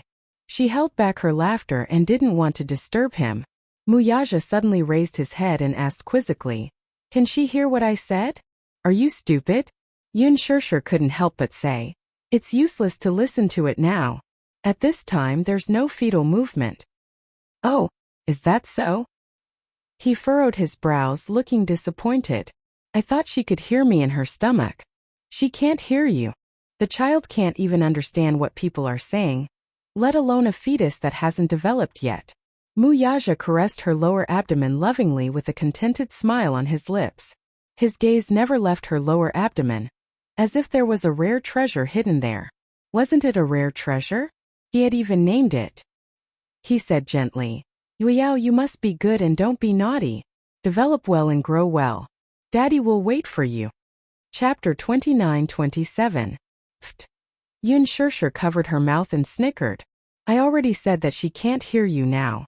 What are you talking to yourself for? What if she can hear me?" He raised his eyebrows disapprovingly and reiterated, "There's telepathy between father and daughter." "Okay, telepathy." She went along with him. Muyaja gently caressed her belly as he fantasized. "If the daughter looks like you, what will she look like?" Forgive his limited imagination. The face he imagined was either a miniature version of Yun Shirshir, or a combination of Yu and Xiaoi Chen's faces. It was very out of place. When Yun Shirshir heard this, she said, "I heard that daughters look more like their fathers." "Huh, there's such a saying?" "Of course. Haven't you heard of it?" Yun Shirshir said seriously. "It's said that sons look like their mothers, while daughters look like their fathers. Look, you look so much like me." It's also said that sons are closer to their mothers. Daughters, on the other hand, are closer to their fathers. Muyaja grabbed her face and scrutinized it before nodding. Yu and Ichin do look more like you. Their facial features are delicate, especially their eyes. After a pause, he said confidently, "Then my daughter will definitely be a beautiful girl when she grows up." Yun Shirshir laughed. "Narcissist. Why are you so narcissistic?" "This is the truth," he said solemnly. "Daughters look like you? I can't imagine that." Yun Shirshir's mind went dark and she could not think of any image. Muyaja also fell into a fantasy. His imagination was also a little lacking. In his mind, a baby girl's face covered his features. No matter how he looked at it, it felt out of place. Suddenly, he was shocked by the face that he imagined. She should be very pretty. He felt a little guilty. He did not know what his daughter would look like if she inherited his looks. Yun Shirshir thought about it carefully and said casually, "If it's a daughter, her eyes and nose will be like yours. She will be very beautiful." Actually. Yun Shirshir pondered for a moment and suddenly smiled with motherly gentleness. "I also hope that the little guy in my stomach is a girl." "Huh, you want a daughter too?" "Of course," Yun Shirshir said matter-of-factly. "They say that daughters are sweet. Yu and little Ichin will definitely feel aggrieved if they hear this." Muyaja's heart ached for the two little guys for a few seconds. "If she's really my daughter, I'll definitely prepare a super big walk-in closet for her. Since she was young, I bought many beautiful princess dresses for her. Pink, white, black, and dressed her up like a little princess." However, Muyaja did not agree. "What do you mean by dressing up? I, Muyaja's daughter, will be born a princess." Yun Shirshir's lips twitched. Yes, she will be born a princess. Your Majesty. It's the 10th week now. Muyaja ignored her and pulled her into his arms. He kissed her forehead gently and said expectantly, "In 2 weeks it will be 3 months. In 8 months she will come into this world. I must prepare well to welcome her." "How?" Yun Shirshir asked curiously. He said seriously, "It's time to prepare the nursery." Chapter 29-28. A nursery? Yun Shirshir slapped her forehead hard. "Oh no. I forgot. I haven't had time to prepare a nursery. This little guy came too suddenly, so I wasn't mentally prepared at all." She felt a little regretful. She couldn't see anything clearly now, so it was hard for her to give any suggestions. She also couldn't personally design a princess room. However, Muyaja said, "It's okay, I'll prepare it." Naturally, Muyaja was more than happy to do this. Even though preparing a nursery was an extremely tedious process, it was an extremely happy thing for him. Of course, this wasn't just for show. The next day he held her hand and brought Yu and Xiaoqian to the counter. Yun Shirshir was wearing sunglasses, so it was a little difficult for her to walk. Yu and Xiaoqian suggested that they hire a nanny to support her. However, Muyaja was worried about the servants. If they were careless and accidentally bumped into something, he would be the one who would be heartbroken. After they got out of the nanny van, Muyaja supported her. Yun Shirshir held his hand and carefully took a step forward. However, she seemed a little timid. She couldn't see anything, so every step she took was extremely careful. "Just hold my hand." Muyaja held her hand tightly and said, "Follow me, don't be afraid." Yun Shirshir also held his hand tightly. In a situation where she couldn't see anything clearly and the whole world was dark, even if someone was holding her hand, she would still be subconsciously worried about what the road would be in front of her with every step she took. It was as if she was walking on the edge of a cliff, and she was on tenterhooks. It was difficult for ordinary people to understand this kind of uneasiness. However, ordinary people would still be worried even if they were held by someone with their eyes closed. Moreover, the person holding her wouldn't be able to notice even the smallest detail at all times. However, he said, "Follow me, don't be afraid." He wouldn't let her fall, bump, or touch anything.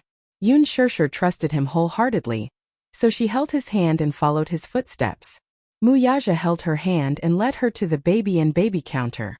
Baby Q was the world's leading baby and baby counter. Yun Shanshir was their wedding home. But the nursery was only slightly renovated. It was empty, and even the wallpaper wasn't properly pasted. They started with the wallpaper selection. Yu and Xiaoqian also started browsing.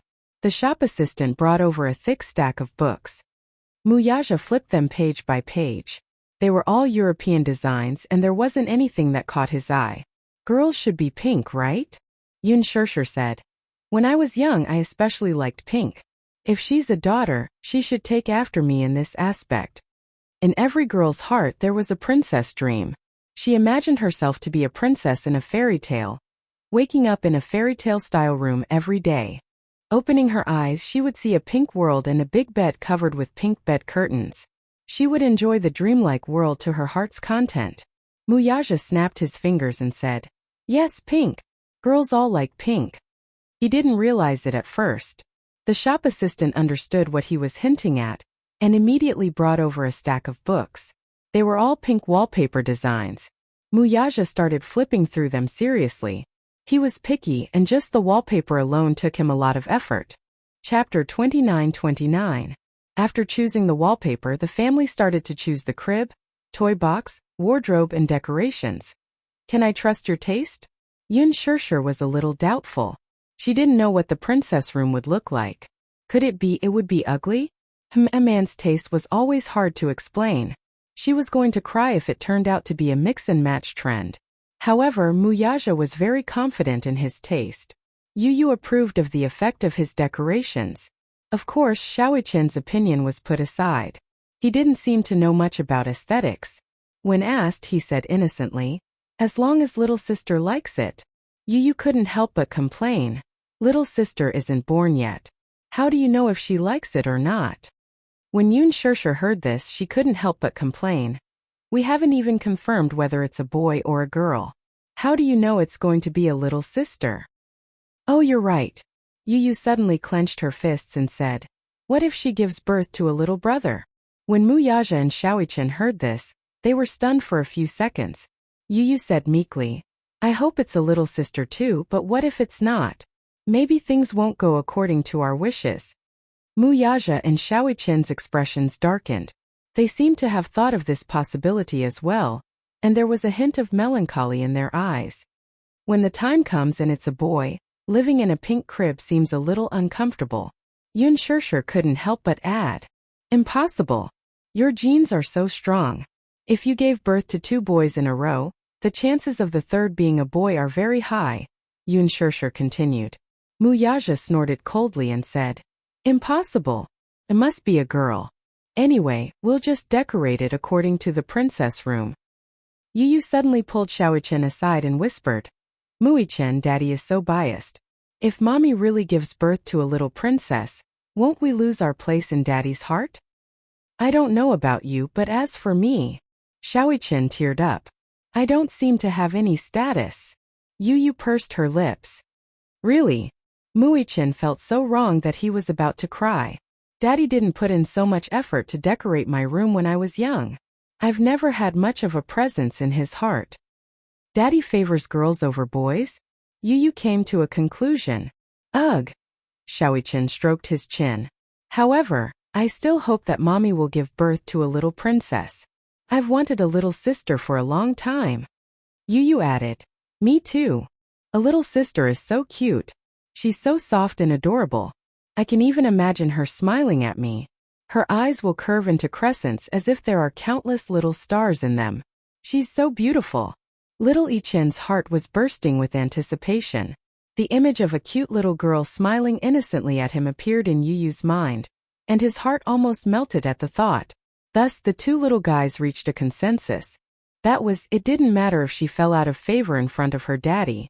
It didn't matter if she lost her status. The most important thing was that they liked a little sister. Regardless of whether they lost Daddy's favor or not, having a little sister was more important. Is liking a daughter a hereditary trait? Yu thought about it seriously. If it were me, I would also like a daughter more. Chapter 29:30. Yu giggled, amused by him.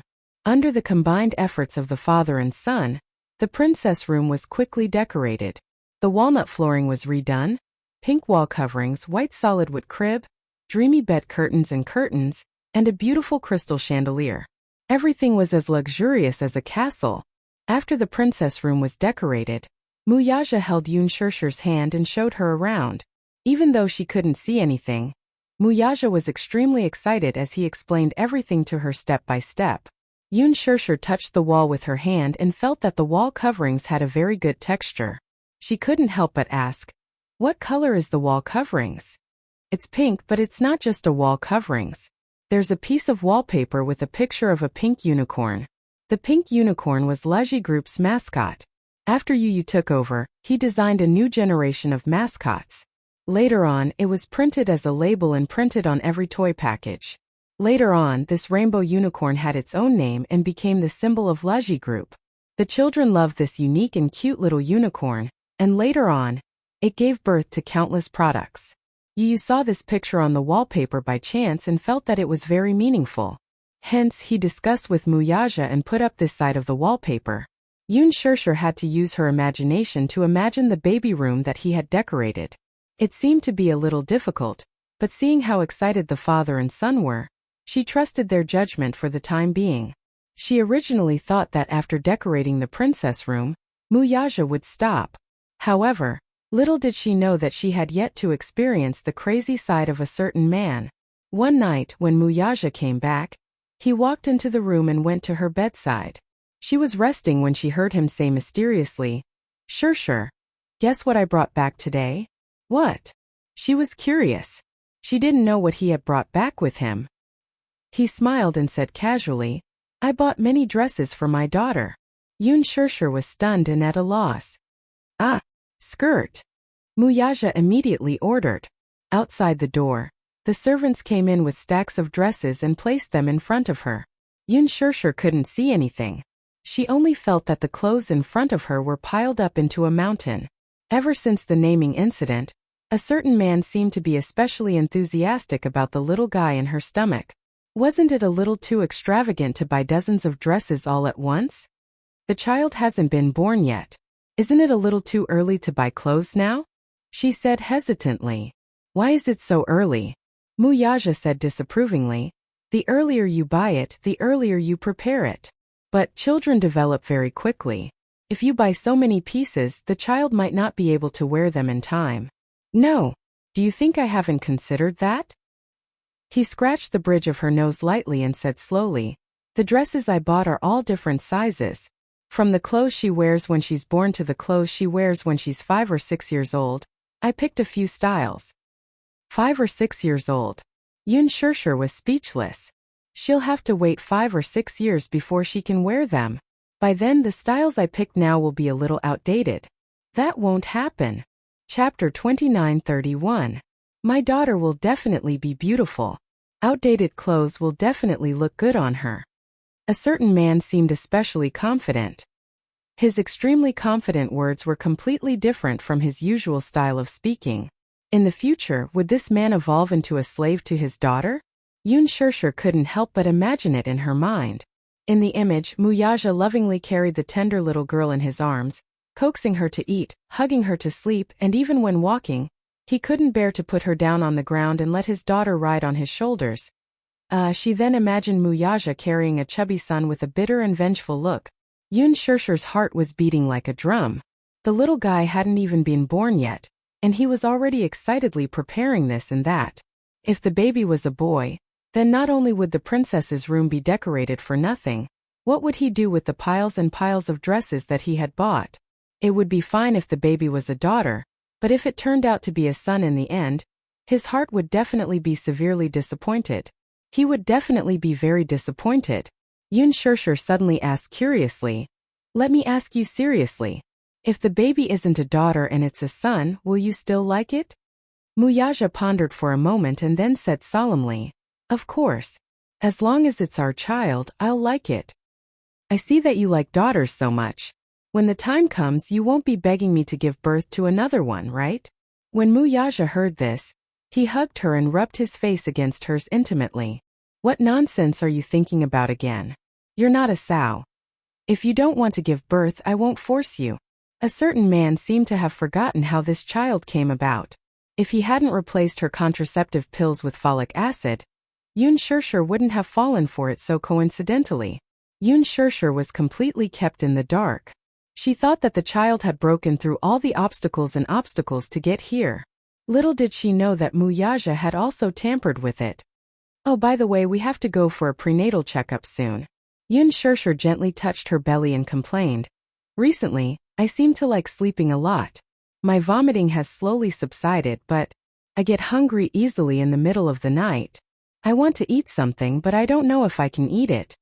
Of course you can. Wuxia said. I've asked the doctor. He said that I can have some snacks. There are some biscuits and bread at home. When you are hungry, you can eat some biscuits. Yun Shishir couldn't help but silently criticize her. If she ate and slept every day, would she lose control of her body shape after giving birth? She heard that many pregnant women lost their figures after giving birth. When she gave birth to Yu and Muichen, she was only 18 years old. She was still young, so she maintained her figure very well. But now she was in her 20s. No matter what, she was still a little worried about this. Wuxia glanced at her and couldn't help but make up a story. Why? Are you afraid that you'll gain weight if you eat too much? When Yun Shishir heard this, she bit her lip in embarrassment. What if I lose my figure? It'll be a nightmare to gain 15 kilograms all of a sudden. It's okay. You're so thin now. Take advantage of your pregnancy and gain some weight. He felt that she was too thin. Chapter 29:32. Especially a while ago when she didn't eat or drink, her nutrition couldn't keep up and she lost a lot of weight. His heart ached terribly. In the end, she was still worried about whether she would gain weight. If I really eat until I become a big fat person, won't you despise me? The man said matter-of-factly. I can't do anything about it. We're already an old married couple. Would I still care about whether you're fat or not? Oh. Yun Shishir was quite taken aback. All right, I'm just teasing you. If you gain weight, I won't despise you. You're lying. Muyaja suddenly thought of something and said to her, "Soon we'll have to prepare for a prenatal checkup." "Okay." At the mention of prenatal checkup, Yun Shirshir asked curiously, "I heard that the gender of the fetus can be determined at 16 weeks. Okay. But isn't the law against it? To me this law doesn't apply. Why do you ask?" Yun Shirshir said, "Why don't we do a gender test?" However, Muyaja said, "It's better to have fewer ultrasounds. There's no need to rush the test." When Yun Shirshir was 4 months pregnant, Muyaja took her for a prenatal checkup. After the checkup, all the indicators were very good. Over the past month, under Muyaja's meticulous care, her body had recovered a lot. The doctor who did the prenatal checkup for her was a female doctor. In the office, she looked at the various data reports while sizing up the man beside Yun Shirshir. She couldn't help but say enviously, "Mrs. Mu, you're so lucky. Every time you do a prenatal checkup, President Mu follows you around and does it himself. You're so lucky to have such a considerate and gentle husband who dotes on you so much." Yun Shirshir smiled and held his hand tightly. She pursed her lips and said, "He's even more nervous than I am when I'm pregnant. I wasn't feeling well recently, so he was afraid that something would happen to me." Muyaja stroked her hair lovingly and asked slowly, "Is the fetus healthy?" "Chairman Mu, don't worry. The fetus is very healthy." As the doctor spoke, he suddenly smiled mysteriously and asked, "I heard from young Madam Mu that Chairman Mu has already started preparing the nursery." "Yes. It's ready." "Princess room?" The doctor smiled. Yun Shirshir also smiled and said, "It's not just a princess room. We even bought a bunch of clothes and hung them in the wardrobe, waiting for the baby to wear them when he's born." However, all the clothes he had prepared were for girls. I laughed at him and said, "What if we have a boy? What should we do? Are you going to let your son wear all these dresses?" The doctor was stunned for a moment and did not know whether to laugh or cry. "So, Chairman Mu likes daughters?"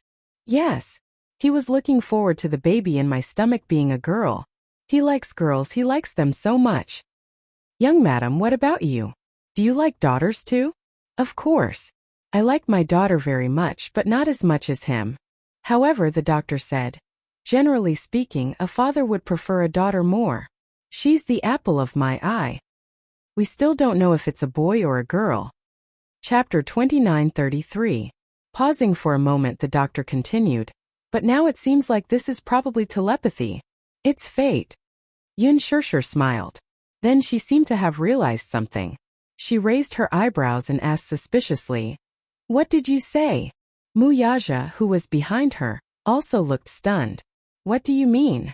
The doctor smiled and said, "Chairman Mu, Madam Mu, congratulations. You have a little princess in your tummy. Chairman Mu, you have a daughter." Muyaja was in a daze for a long while before he finally regained his senses. He couldn't care less about being reserved. He looked at Yun Shirshir in surprise and asked again, "It's really a girl?" "Yes. The ultrasound confirmed that it's a girl. The accuracy of the ultrasound is very high. Generally speaking, it can be 100% confirmed. Chairman Mu, congratulations. The princess room was prepared correctly." Muyaja's nervous expression finally relaxed.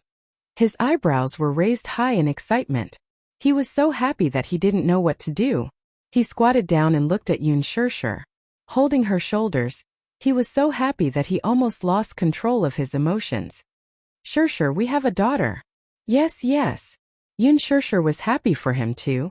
Even though she could not see the expression on his face, she could imagine how happy he was just by hearing the slight tremble in his voice due to the sudden happiness he was feeling right now. Muyaja was so happy that he couldn't control himself. He hugged her and lifted her into his arms. Ignoring the fact that there were outsiders around, he carried her and spun her around a few times. Yun Shirshir was so shocked that she hugged his shoulders nervously. She said reproachfully, "You scared me." "Shirshir, I'm so happy. I can't believe that this is real." Muyaja hugged the back of her head. His thin lips couldn't help but curve into a gentle smile. He thought about how soon the child would be born, and he would be able to carry a little princess. His mood was like a hydrogen balloon that wanted to fly into the sky. "Put me down." She was bashful and embarrassed as she lightly punched his shoulder. "It's so ugly." At least be a little more reserved. The doctor laughed and said, I've been in the obstetrics and gynecology department for so many years, and I've seen many such scenes. Many new stay-at-home fathers can't help themselves. Young madam, you don't have to feel embarrassed. Wuxia put her down and couldn't help but hug her, kissing her again and again. Sure, you've worked hard. All right. I know you're happy. She paused for a moment and said playfully, Congratulations, Mr. Mu. You're going to be a father again, and this time it's a daughter. He has both a son and a daughter, which is enough to be called good. As she spoke, she reached out her hand and gently caressed his face. Her fingertips accidentally touched his eyelids and touched a trace of wetness. She couldn't help but be startled and her heart twitched. Thank you. Thank you for pulling yourself together for me and our child. His throat actually felt like it was choked up. Yun Shishir widened her eyes in a daze. However, she heard him say in a low voice, Did you know? I almost thought that I was going to lose you. As Wuxia spoke, he held her hand and gently kissed her fingertips. Because of this great happiness and excitement, his eyes couldn't help but redden. There was the joy of regaining what he had lost. The happiness of surviving a disaster. Hearing his extremely tense voice, Yun Shishir's eyes also welled up with tears. Chapter 29-34. During the period when Gu Xingzi left her, she was immersed in immense guilt and pain. So much so that she neglected his feelings for a while. At that time, she was in a muddle-headed state. She guarded the pain in her heart day and night, constantly licking her wound. Little did she know that he was also carefully protecting her. Every time she woke up from a nightmare, he was always by her bedside, busy comforting her, wiping away her cold sweat and coaxing her to sleep. When she was at her lowest point, he was holding the bowl, coaxing her over and over again, lying to her and coaxing her to eat.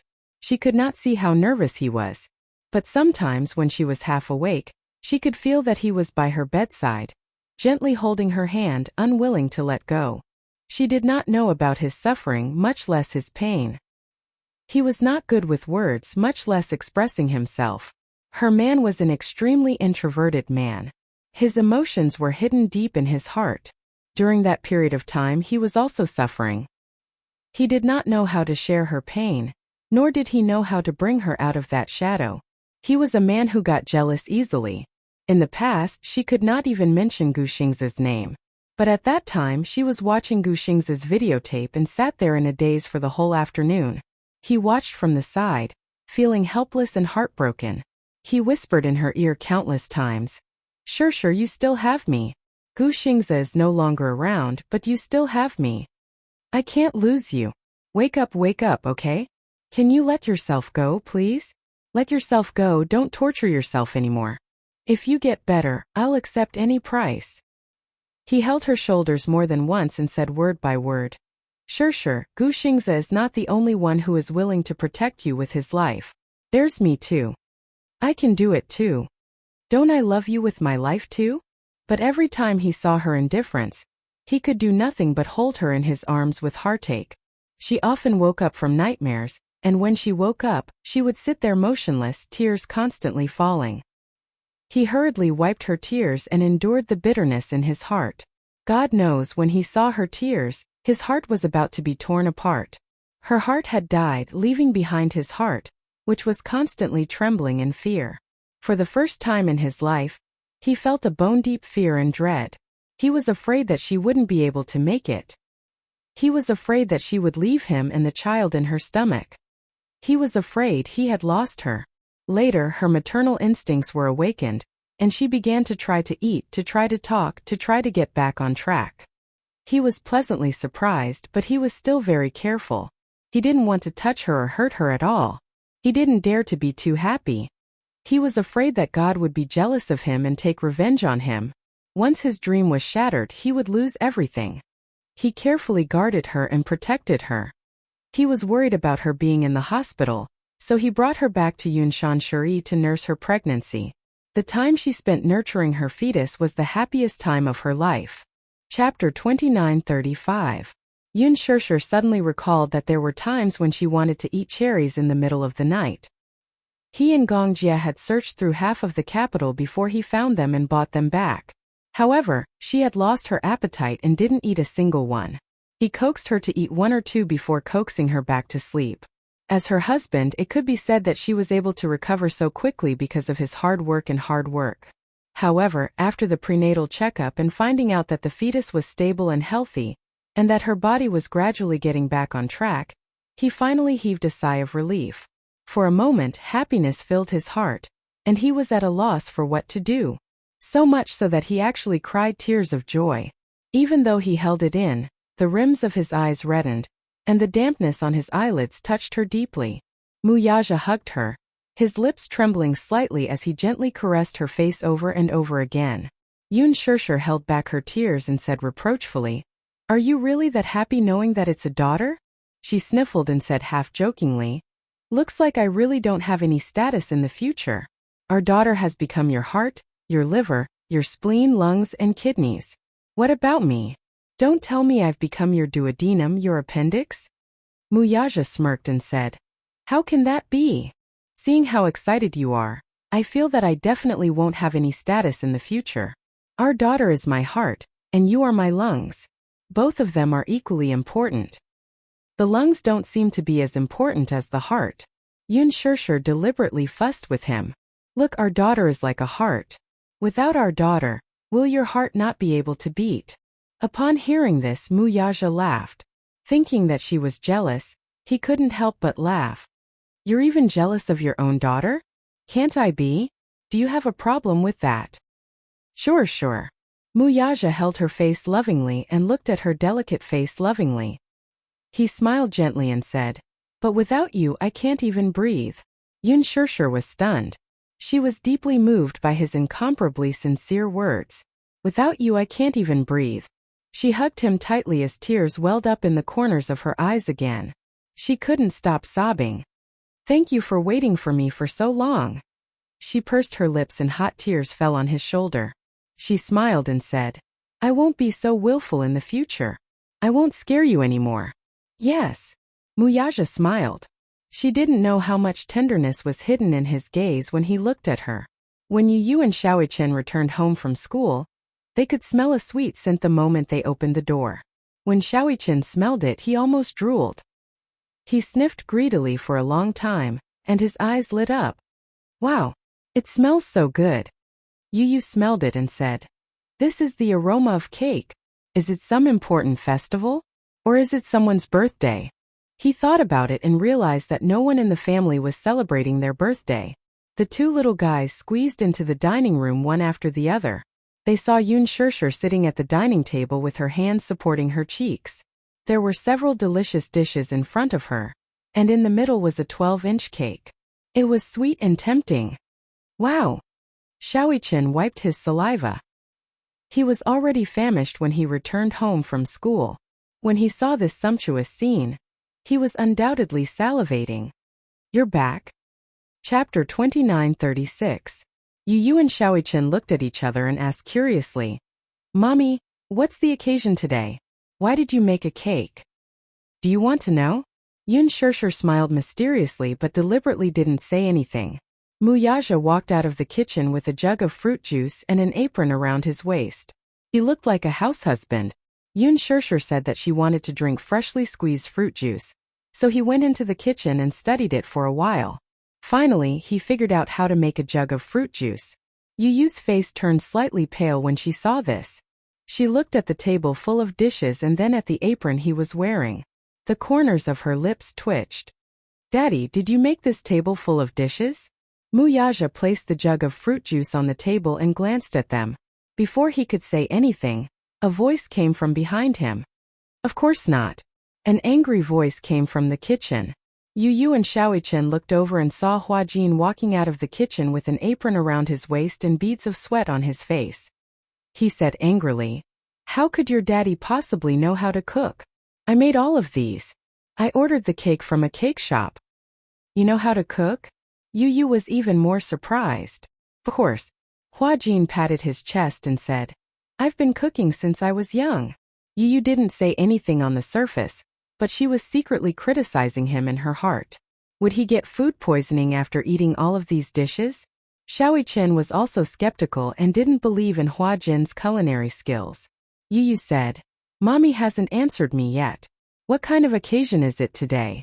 She even invited brother Hua Jin over. Hua Jin felt even more wronged when he heard this. "Why, can't I be a guest if it's not an important occasion?" Yu chuckled and stuck out her tongue. Hua Jin continued, "Also, you should change the way you address me. Call me uncle. Uncle." "All right. Yu Xiaochen, it's time to eat. Go wash your hands quickly. I'll tell you the good news after you're done washing your hands." When Yu and Xiaochen heard that it was good news, they didn't hesitate and immediately ran into the bathroom.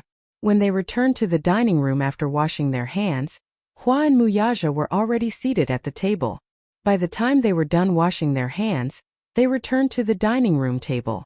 The two little lads sat down and asked eagerly, "Mommy, it's time for you to answer us, isn't it? What's the good news?" Muyaja and Yun Shirshir looked at each other. The former was smug while the latter was a little shy. Under Yu and Xiaochen's curious gazes, the man leaned forward and said mysteriously, "You're going to be older brothers." Yu didn't think much of it when she heard this. "Is this the good news? We knew it a long time ago." Yun Shirshir said angrily, "Stop teasing them." Muyaja put his arm around her shoulders and smiled. Then he said to Yu and Xiaochen, "Congratulations, you're going to have a younger sister. Don't you think this is something worth celebrating?" Younger sister. Yu and Xiaochen were stunned for a moment. Xiaochen was the first to react. He straightened his neck in excitement and said in surprise, "Really? Daddy, how did you know?" Yu looked at Muyaja strangely from the corner of her eyes. She was a little doubtful. That's right. Daddy, how did you know? Don't tease us. You're making us happy for nothing." Muyaja raised his eyebrows and deliberately kept them in suspense. Chapter 29:37. Yun Shirshir smiled and continued.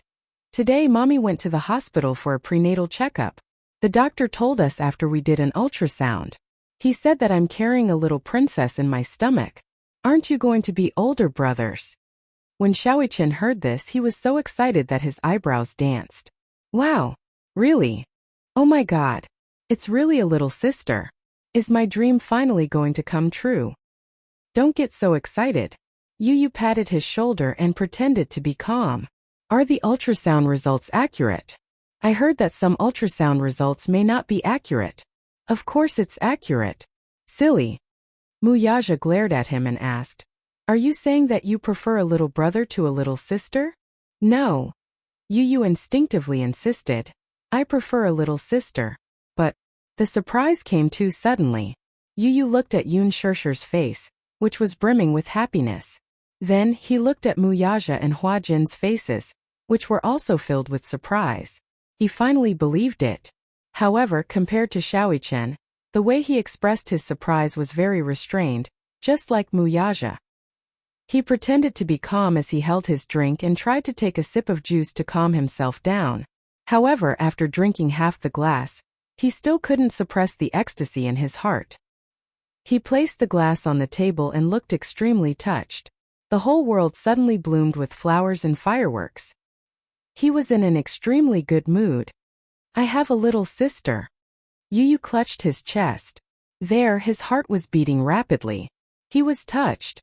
So touched. This was great news. Xiaochen also said excitedly, "How long do I have to wait before I can hold my cute little sister? Why are you even more anxious than your daddy?" Hua Jin smiled and looked at him. "Wait a little longer. It'll take at least 6 months. Yu was much more attentive than Xiaochen. He suddenly asked anxiously, "Mommy, since you've done the prenatal checkup, how's the baby?" Yun Shirshir couldn't hide her excitement and said, "It's very stable. Your sister is developing very well in my stomach. Very healthy. The doctor said that she will definitely be a smart little princess." The huge rock hanging in Yu's heart finally fell to the ground. He smiled with relief. It doesn't matter if it's a boy or a girl, as long as it's healthy and safe. He had always been sensible. Even though he yearned for his mommy to give birth to a younger sister, as an older brother, he would definitely dote on this younger sister. But some time ago, mommy's health was terrible. He either went on a hunger strike or went blind. During that period of time, he felt as if the sky was about to collapse. Later on, he brought her home to nurse her back to health. Daddy pushed away a lot of work and took good care of her. The whole family was on tenterhooks, afraid that something would happen to the child in her stomach and bring another blow to Mommy. However, now that the prenatal checkup was done and the baby was doing well, he was completely relieved. Today is really a good day to celebrate. Hua Jin poured fruit juice for everyone and took the lead to raise his goblet. He said encouragingly, "Shouldn't we toast to celebrate?" "Okay." Mu Yaja nodded. Yun Shirshir smiled and reached out to touch the goblet. When Mu Yaja saw this, he thoughtfully pushed the goblet to her. She held it firmly and raised it carefully. She smiled sweetly and said, "Cheers! Cheers!" Everyone raised their goblets in unison and clinked them gently with hers, making a pleasant clinking sound. "Cheers!" Everyone cheered in unison. Mu Yaja was especially happy. He drank the fruit juice in one gulp. Yu Yu also drank the fruit juice in his goblet. When no one was paying attention to him, he gently reached out and quickly wiped the tears from the corners of his eyes. Beside him, Shaoi Chin's sharp eyes noticed this and couldn't help but hug his shoulders emotionally. He smiled and said, "Yu Yu, we're going to be older brothers." Chapter 2938. Yun Shirshir felt extremely blessed, especially when she heard the sounds of the two little guys dancing around her and blowing out the candles. Hua Jin was making a racket at the side, bickering with little Chen as they divided the cake. Yu Yu, on the other hand, was pestering her, asking if she had thought of a name for his sister. "A name?" Yun Shirshir narrowed her eyes and smiled. She asked tentatively, "I thought of many names and discussed it with your daddy. Your daddy said that Yu Yao is a nice name. It's poetic." Yu Yu's face twitched. He said in disdain, "Yu Yao? That's not a nice name. Daddy has no taste at all." When Mu Yaja heard this, he smacked the back of his head unhappily. "Ouch, it hurts." Yu Yu held the back of his head and pouted unwillingly. "I didn't say anything wrong. Daddy, why did you hit me? What's wrong with Yu Yao? What's wrong with it?" Yu Yu argued. "Don't you think that the name is too old-fashioned?" Yun Shirshir couldn't sit still anymore. When she heard Yu Yu's complaints, she felt wronged. She wanted to cry but had no tears. She reminded Yu Yu carefully, "Yu Yu, Mommy was the one who came up with this name. Your daddy just picked this one." When Yu Yu heard this, he looked embarrassed. He immediately cleared his throat and said awkwardly, "Actually, this name is quite nice. Wuyao Mu, the jade pool fairy under the moon. Is that how it feels?" Yes. This explanation of the name simply hit the nail on the head. Yun Shirshir said contentedly, "That's what I meant. Wow Yuyao. What a beautiful name. Wow Mu Yuyao. This name is not bad." Yu Yu flattered. "Mommy is indeed a top student. She can actually come up with such a nice name." Mu Yaja, who was standing at the side, was a little dissatisfied. His face was extremely dark. He reached out and pinched Yu Yu's ear, pulling him to his side. "Yintianyu, is this your stance? Just now in front of me, you kept saying that this name didn't sound good and complained about it over and over again. Why is it that when Mommy said that she came up with this name, you kept praising it?" Yu Yu shamelessly. "Because it's really nice. If her surname was Yun, it would definitely sound even better." "Surname Yun?" Hearing this, Hua Jin raised an eyebrow, touched his chin and suddenly laughed. "Indeed, Yu Yu has a point. Yun Yueyao is indeed much nicer than Mu Yueyao." Mu Yaja. Mu Ichen also chimed in. "Yun Yueyao is nicer. Yun Yueyao is nicer. All right, let little sister take Mommy's surname." Hearing this, Yu Yu chuckled and said half-jokingly, "Daddy will be heartbroken and can't bear to. If little sister's surname is Mu, Daddy may not be willing." "No." Mu Yaja, however, said, "Yun is fine too." He lowered his gaze and looked lovingly at Yun Shirshir's slightly bulging belly. He smiled and said, "Whether her surname is Yun or Mu, she's still my daughter." Wow! Yu Yu was excited when he heard this. "Daddy, are you really willing? If little sister and Mommy have the same surname, then little sister and I will have the same surname." Chapter 2939. On the surface he was all smiles, but deep down, Yu Yu was well aware of this fact. Muyaja really did not have much of a fixation on the issue of surnames. Back then, when he officially announced Yu Yu's identity to the public, he did not say that he would change Yu Yu's surname. That was because Yu Yu said that Yun Tianyu was a name given to him by his mother, and he could not change a single word of it. His surname was Yun, and it would be Yun for the rest of his life. He would never change it back to Mu. Muyaja knew how stubborn he was, so he naturally would not insist on it. However, Yu Yu did not expect his father to not have much of a fixation on his sister's surname either. So it's decided then? Yun Shishir smiled and sought his opinion. Yun Yue Yao? I think it sounds good too. Alright. What's important is that you think it sounds good. Yu Yu and Xiaoichen were caught off guard and were fed a mouthful of food. Daddy, Mommy, is it really okay to torture us like this? They are still children. Can't you let them off? Let's eat the cake. Yu Yu mercilessly interrupted the loving scene between the two and started to eat the cake. Hua Jin had already cut and distributed the cake. Yu Yu placed the biggest piece in front of Yun Shishir and smilingly said, Mommy, quickly eat. Yun Shishir reached out to feel for the cutlery. Yu Yu considerately passed the cutlery to her and said reproachfully, Mommy, it's not convenient for you to eat. If you need anything, just tell me and I'll get it for you. I can't always rely on you. Yun Shishir continued. Don't tell me that I can't see for the rest of my life and have to rely on you to serve me. It's only right for a son to serve Mommy. Yu Yu emphasized. Besides, who said that Mommy won't be able to see for the rest of her life? At the mention of this, Hua Jin furrowed his brows and asked worriedly, Oh yeah, did the doctor say when the surgery will be decided? The smile on Yun Shishir's face stiffened slightly. Muyaja glanced at him and frowned. Suddenly he said, The doctor said that if we do the surgery now, the medication might affect the fetus in the womb. Why? Hua Jin did not know that much. He only knew that if he lost his sight, he could have a cornea transplant as soon as possible so that he could regain his sight. Because during the surgery, some of the drugs used will have a certain degree of toxicity. During a pregnant woman's pregnancy, there were some drugs that had to be avoided at all costs. Otherwise, it would easily affect the normal development of the fetus. In serious cases, miscarriages and deformities were possible. Shishir wanted to protect the child. No matter what, even if she won't be able to see for the rest of her life, there's still me.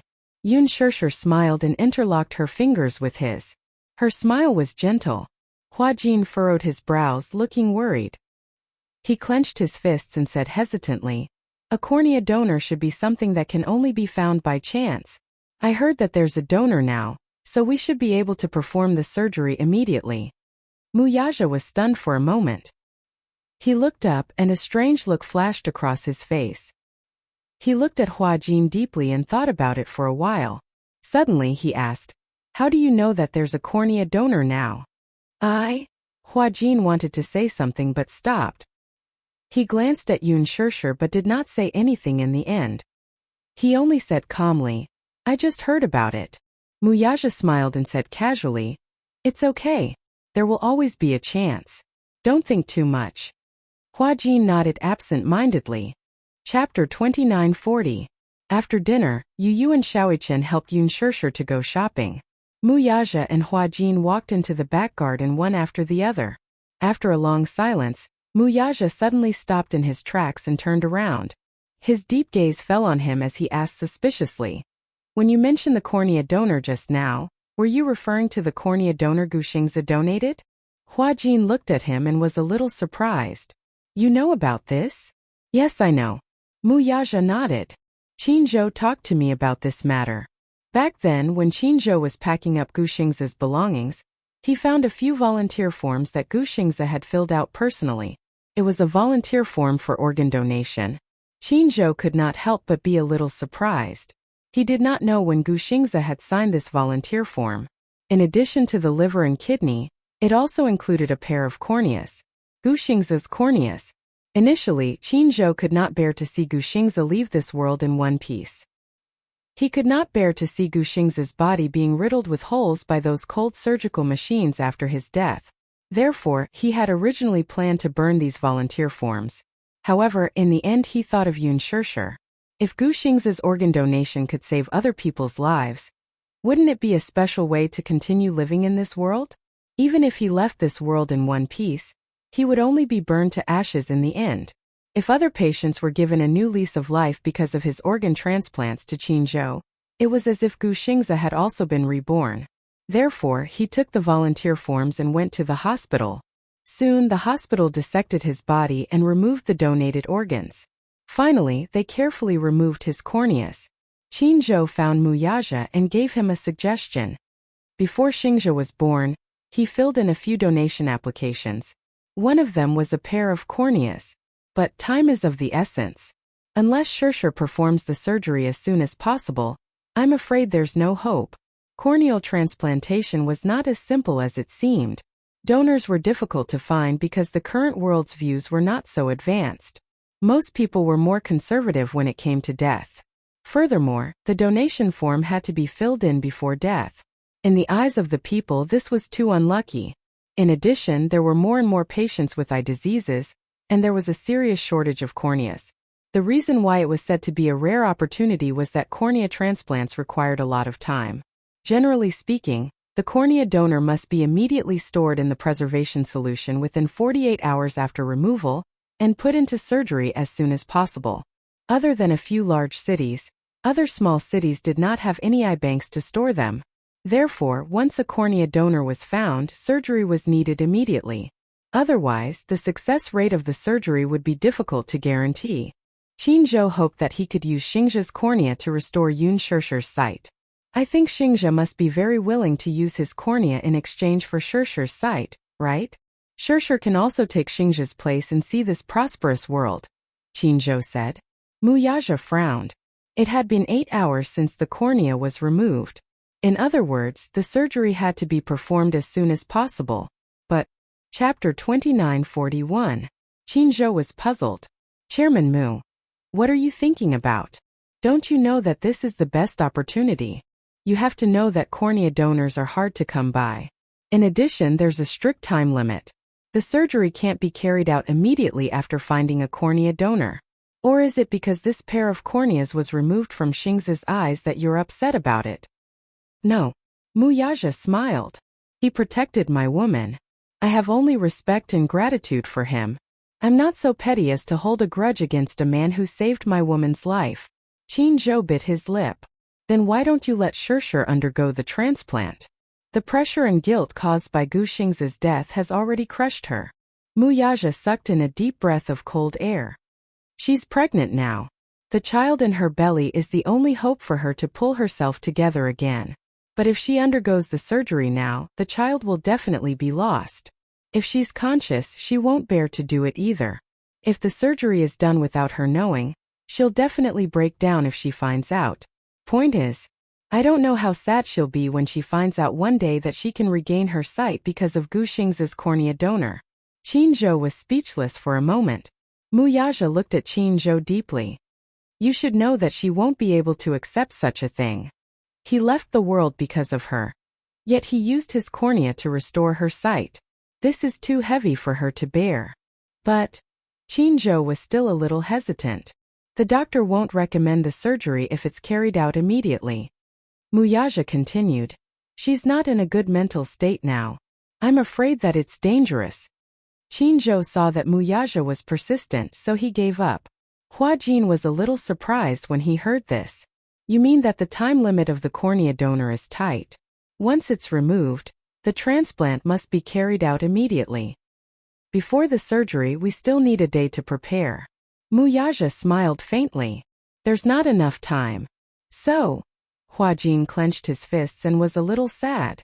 Then Gu Xingzi's cornea now. I heard that it was transplanted to a 7-month-old child. Child?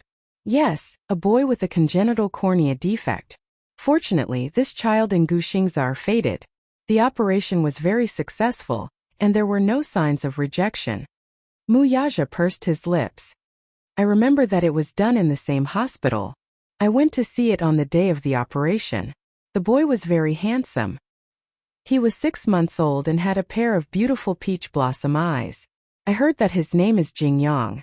This child had a pair of beautiful big eyes.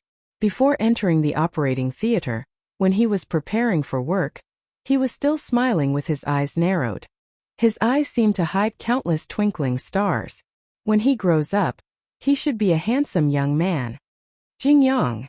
Hua Jin muttered the name and suddenly smiled. That's good too. From the looks of it, this is a new lease of life for Gu Xingze. However, he could not help but feel a little disappointed. It was different from a person who was born blind.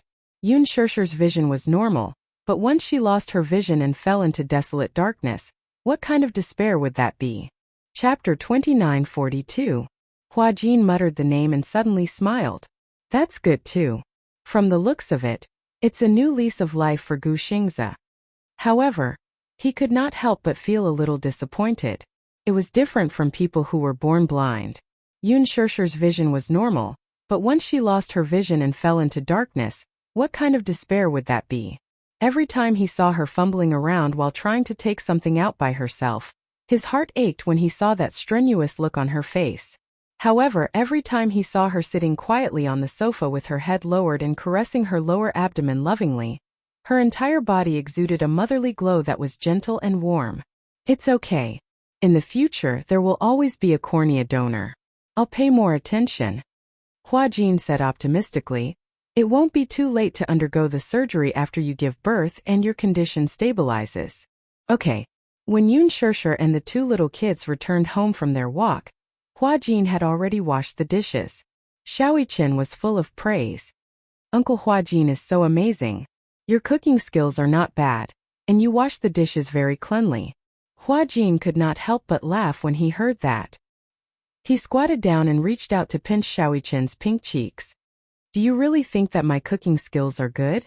Yes. I thought that your little mouth had been spoiled by Yu's cooking skills. I didn't expect that you wouldn't mind my cooking. Hua Jin heaved a sigh of relief as if a heavy burden had been lifted from his shoulders. At the side, Yu said lightly, although the food you cook isn't that exquisite, it's still edible. Hua Jin was speechless. Yun Shishi was amused and laughed. Yu, don't be too picky. Do you think everyone is like you? You were born with an innate sense for delicious food. Yu proudly crossed his arms, feeling a little smug. Mu Yaja snorted coldly. I'm wondering if you have a genetic mutation. Because I'm very particular about food. Yu said proudly. Who's like Xiaoqian? He said that the fried rice was delicious. Ahem. Yun Shishi awkwardly cleared her throat. That was a long time ago. Once, on a whim, she cooked a plate of egg fried rice and asked the two little fellows to eat. When Yu saw that the fried rice was overcooked, she pushed the fried rice to the side in disgust. Then she saw Xiaoqian hugging the fried rice and eating a lot of it. When he was done, he even smiled and said, Mommy's cooking is amazing. The fried rice is so delicious. She didn't know if he was speaking the truth. He couldn't stand the fried rice or if he thought that it was disgusting. However, to protect his mommy's reputation, he reluctantly pretended that it was delicious. Xiaoqian argued, Mommy's fried rice is really not bad. He really couldn't tell that the fried rice was overcooked. Moreover, he was starving that day and only focused on eating the rice. He didn't think that there was anything strange about the taste. Yun Shishi immediately raised her hands in surrender. Okay. You're the best at cooking. Mommy's cooking isn't as good as yours. Are you satisfied now? Yu was satisfied when he heard this. He felt that this way, he would be able to secure his position as the head chef in the family. He looked pleased with himself. Mu Yaja and Hua Jin looked at each other and laughed helplessly. Hua Jin deliberately teased him. Yu, it's not good for you to be so full of yourself. You're just good at cooking. What's so special about that? Yu gave him a proud look. Chapter 2943. The next day, for some reason, Hua Jin went to the hospital to inquire about Jingyang's condition. He saw the child through the window in the general ward on the 4th floor. It had been more than half a month since the cornea transplant. The child was recovering very quickly and had been transferred from the intensive care unit to the general ward. He would be discharged soon. The child was very beautiful. His skin was fair and clean, so tender that it looked like it could be broken by the wind. He had a pair of big, watery eyes and long eyelashes. They were as thick as the feathers of a black phoenix. When he blinked, they looked like the fluttering wings of a butterfly. This child was really beautiful. If he didn't say so, Hua Jin would have thought that he was a girl. When he smiled, 2 small dimples appeared on his cheeks. It was very seductive. He was lost in thought as he looked through the window. Suddenly, a timid voice came from the side. "Hello, you are." Hua Jin turned his head and saw a 21-year-old girl standing by the side, trembling. She was dressed very plainly. She wore a white blouse and a pair of washed-out jeans. Her black hair was gently tied up with a hairband. However, even though she was dressed plainly, it still couldn't hide her clear and bright temperament. She was very beautiful. She belonged to the delicate and pretty type. She had beautiful big eyes, a high nose bridge and handsome facial features. Hua Jin sized her up and immediately guessed her identity. "Are you Jing Yang's mother?" The girl was so shocked that her eyes widened. She was a little surprised. How did you know?" "Because your eyes look very similar, don't you?" The girl smiled and blushed shyly. She asked carefully, "Then who are you?" She obviously didn't recognize him. It was obvious that she didn't pay much attention to the entertainment industry, and didn't watch many entertainment programs and dramas. Hua Jin smiled faintly. "I'm Gu Xing's friend." "Gu? The girl was so shocked that she covered her mouth like a frightened deer. Then her eyes became wet. She pursed her lips and said gratefully, "If you're Gu Xing's friend, you must be a big star too." "Yes." As Hua Jin spoke, he glanced through the window at the giraffe plushie lying on the hospital bed and smiled. "I'm here to take a look at the child." "Okay, please come in." The girl welcomed him into the ward enthusiastically. Hua Jin didn't stand on ceremony. He entered the ward and sat by the bed. After chatting for a while, Hua Jin found out her name. Jingqi. A simple but pleasant name. Previously, Qin Zhou had wanted to transplant Gu Xing's cornea to Yun Shishir. But because she was pregnant, he could not do the surgery immediately. Hence he found the child through the hospital. Jingqi rushed to the hospital and understood the situation. When she heard that there was a cornea donor, she was excited but asked fearfully, "How much is the surgery fee?" "About 40 to 50,000. When she heard this, her heart hung high, and she felt very uneasy for a moment. She couldn't afford that much money and was worried about how to gather the money. She didn't know who Gu Xingze was. She didn't usually watch television. She worked in the factory for 13 hours a day.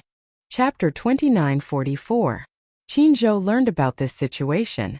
Coincidentally, Gu Xingze had a sum of money that was specially used for public welfare. In addition to the donation form, Gu Xingze also filled in the donation form for special funds for surgery. In other words, he had given a sum of money for the organ transplant surgery that he had donated to families who felt that it was difficult to pay for the surgery. When Qin Zhou mentioned this to Jingqi felt especially guilty. After repeated insistence, she wrote an IOU and gave it to Qin Zhou. She also said solemnly, "No matter what, I have to return this money. Although I don't know when I'll be able to repay it, I'll try my best to repay it." The surgery was very successful. Jing Yang's vitality was especially strong.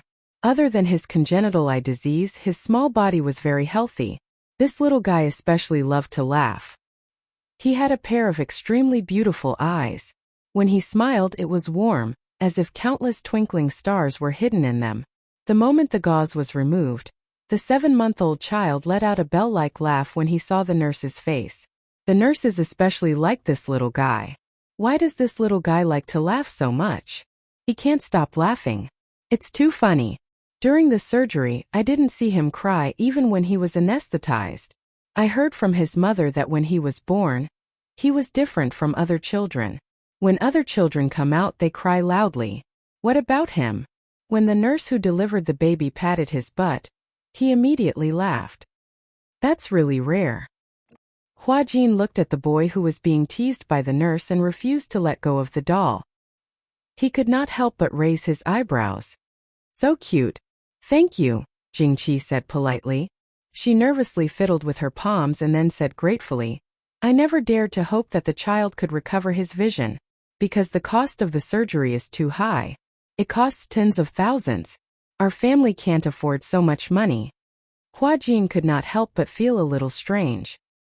He looked around and saw that there was no one else in the ward except her. He could not help but ask curiously, "Where's your husband?" Jingqi was embarrassed for a moment and immediately said, "He's quite busy and rarely has time to take care of us." "Oh, I see." Seeing that she didn't want to talk about it, he didn't ask anymore. "After the child was born, we were diagnosed with an eye disease. We have been waiting for a cornea donor. But I didn't expect that I would be so lucky. The opportunity came so quickly that I didn't have time to prepare the surgery fees." However, 40 to 50,000 yuan was an astronomical figure for her. After 6 months of scrimping and saving, she only managed to save a little more than 10,000 yuan. She was already trying her best to save money. She couldn't possibly skimp on the child's expenses. She was worried that the child wouldn't develop well. Her monthly salary at the factory was more than 4,000 yuan. After deducting her expenses and the fact that she had a child, it was another large sum of expenses. She had worked so hard to save up that much. She had hoped that when she had a cornea donor, she would be able to save enough money for the surgery. But unexpectedly, 6 months later, there was news that suddenly came. After she received the call from the hospital, she didn't have time to think.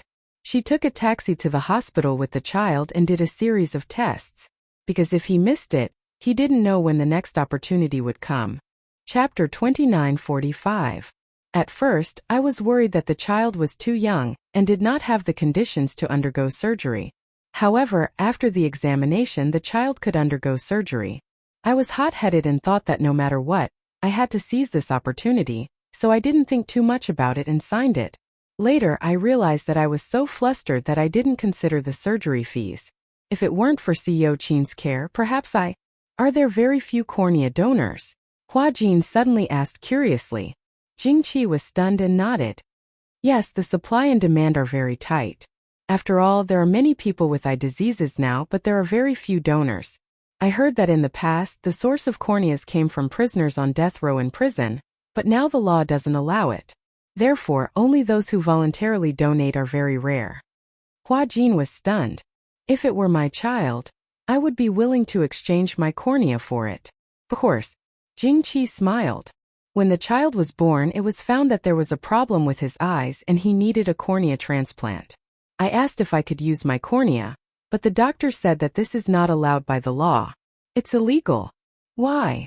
Because the cornea of a living person is not allowed to be donated. In other words, even if I was willing, the hospital has no right to perform such a surgery. Why? Hua Jin was a little agitated. Why is it illegal? Can't I donate it willingly? No, it's the same in other countries. Because it's very unfair to remove the cornea from a living person's eyes and use one person's light to exchange for another person's light. Hua Jin was stunned, and his heart clenched tightly. He had originally planned to wait until Yun Shishir could undergo surgery before secretly going to the hospital to remove his cornea in exchange for her light. He had asked around in the past and found out that one cornea could restore the light of 2 people. However, now that he learned from Jingqi that living people could not donate their corneas, he could not help but feel disappointed. After leaving the ward, Hua Jin absent-mindedly stood at the entrance of the hospital. He hailed a cab and arrived at Yun Shishir. Yun Shishir had given him the key to Yun Shishir's house. When he opened the door and walked in quietly, he saw Yun Shishir holding a watering can and groping her way to the back garden. He followed her quietly and saw how slowly she walked. Beside her, the servant followed her carefully, not daring to reach out to support her. She had a strong personality and wanted to do everything by herself. She would only seek help from the servants if it was a particularly difficult matter. Mu Yaja meticulously rearranged the furnishings in the house. The angular furniture was wrapped in soft cushions. It must have been hard on him to be so attentive, worrying that she would bump into something because she couldn't see. Therefore, the corners of the table, the corners of the wall, everything that had edges and corners were covered with soft cushions. Even if he bumped into it, it wouldn't hurt. The servant saw him and was about to announce his arrival when Hua Jin immediately shushed her, indicating for her not to disturb him. She slowly moved to the door, kicked her toes and stepped over the threshold. Only then did she reach the back garden unimpeded. She walked to the flower bed and carefully watered the Chinese roses. Chapter 2946. Hua Jin walked to the door and saw her carefully holding onto the flowers and watering them nonchalantly. He walked over quietly, but before he could take a few steps, he alarmed the person who was carefully watering the flowers. "Who's there?" Yun Shirshir turned her head and looked in the direction of the footsteps.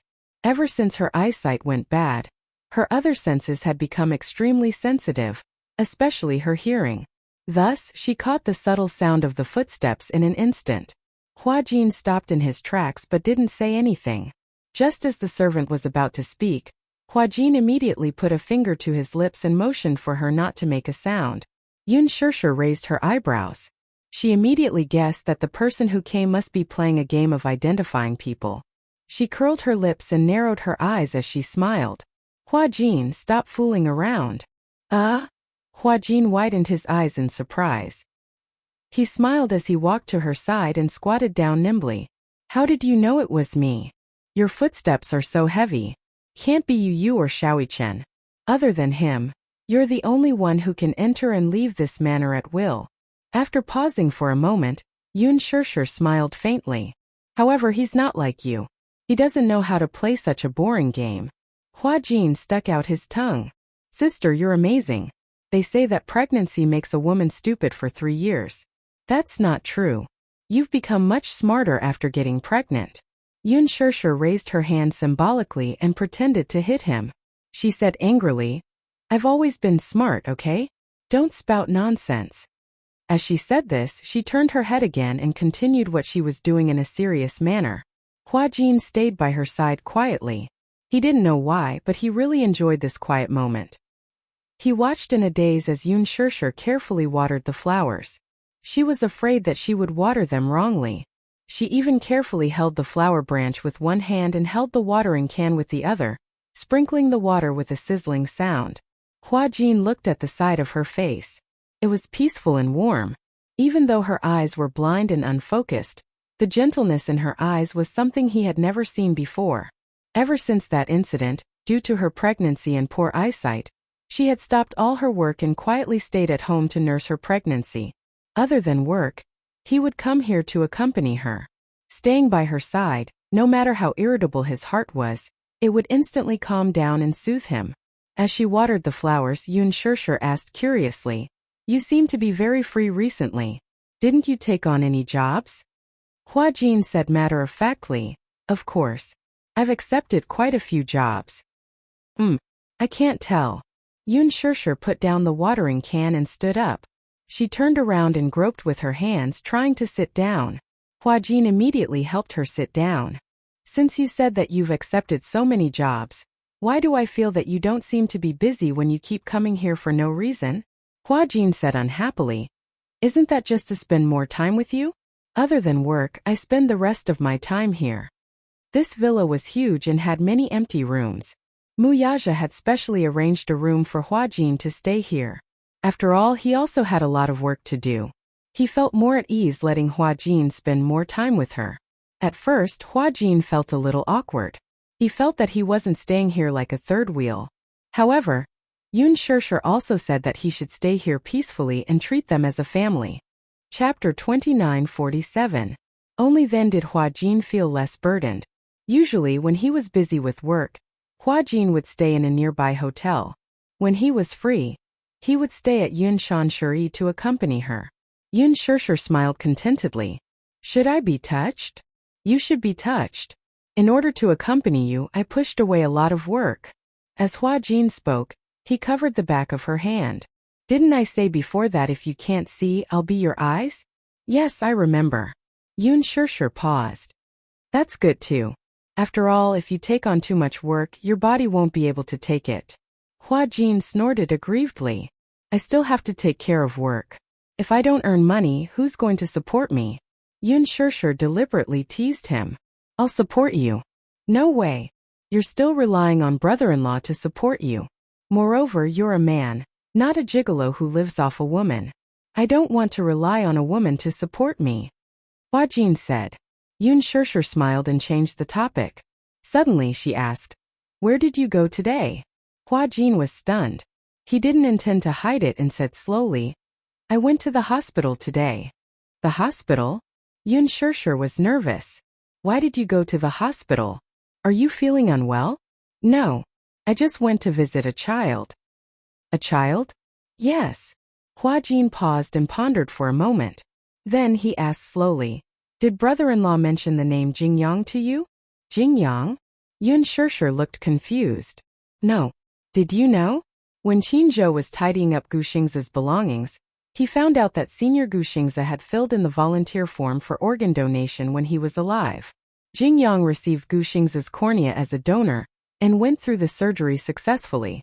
I saw this little guy today. He's very beautiful and has recovered well, especially his big eyes. They're so beautiful. The smile on Yun Shirshir's face froze, and her eyes couldn't help but blank out. Hua Jin saw her expression and suddenly became nervous. What's wrong? Sister, it's been so long. You should let go of Senior Xingza, right? Ever since that incident, everyone has kept the words Gu Xingza a secret. Although I feel that there are too many regrets, we can't always be obsessed with the past, right? Yun Shirshir's pupils dilated. Hua Jin held her hand tightly. His handsome brows furrowed slightly as he said with heartache, let it go.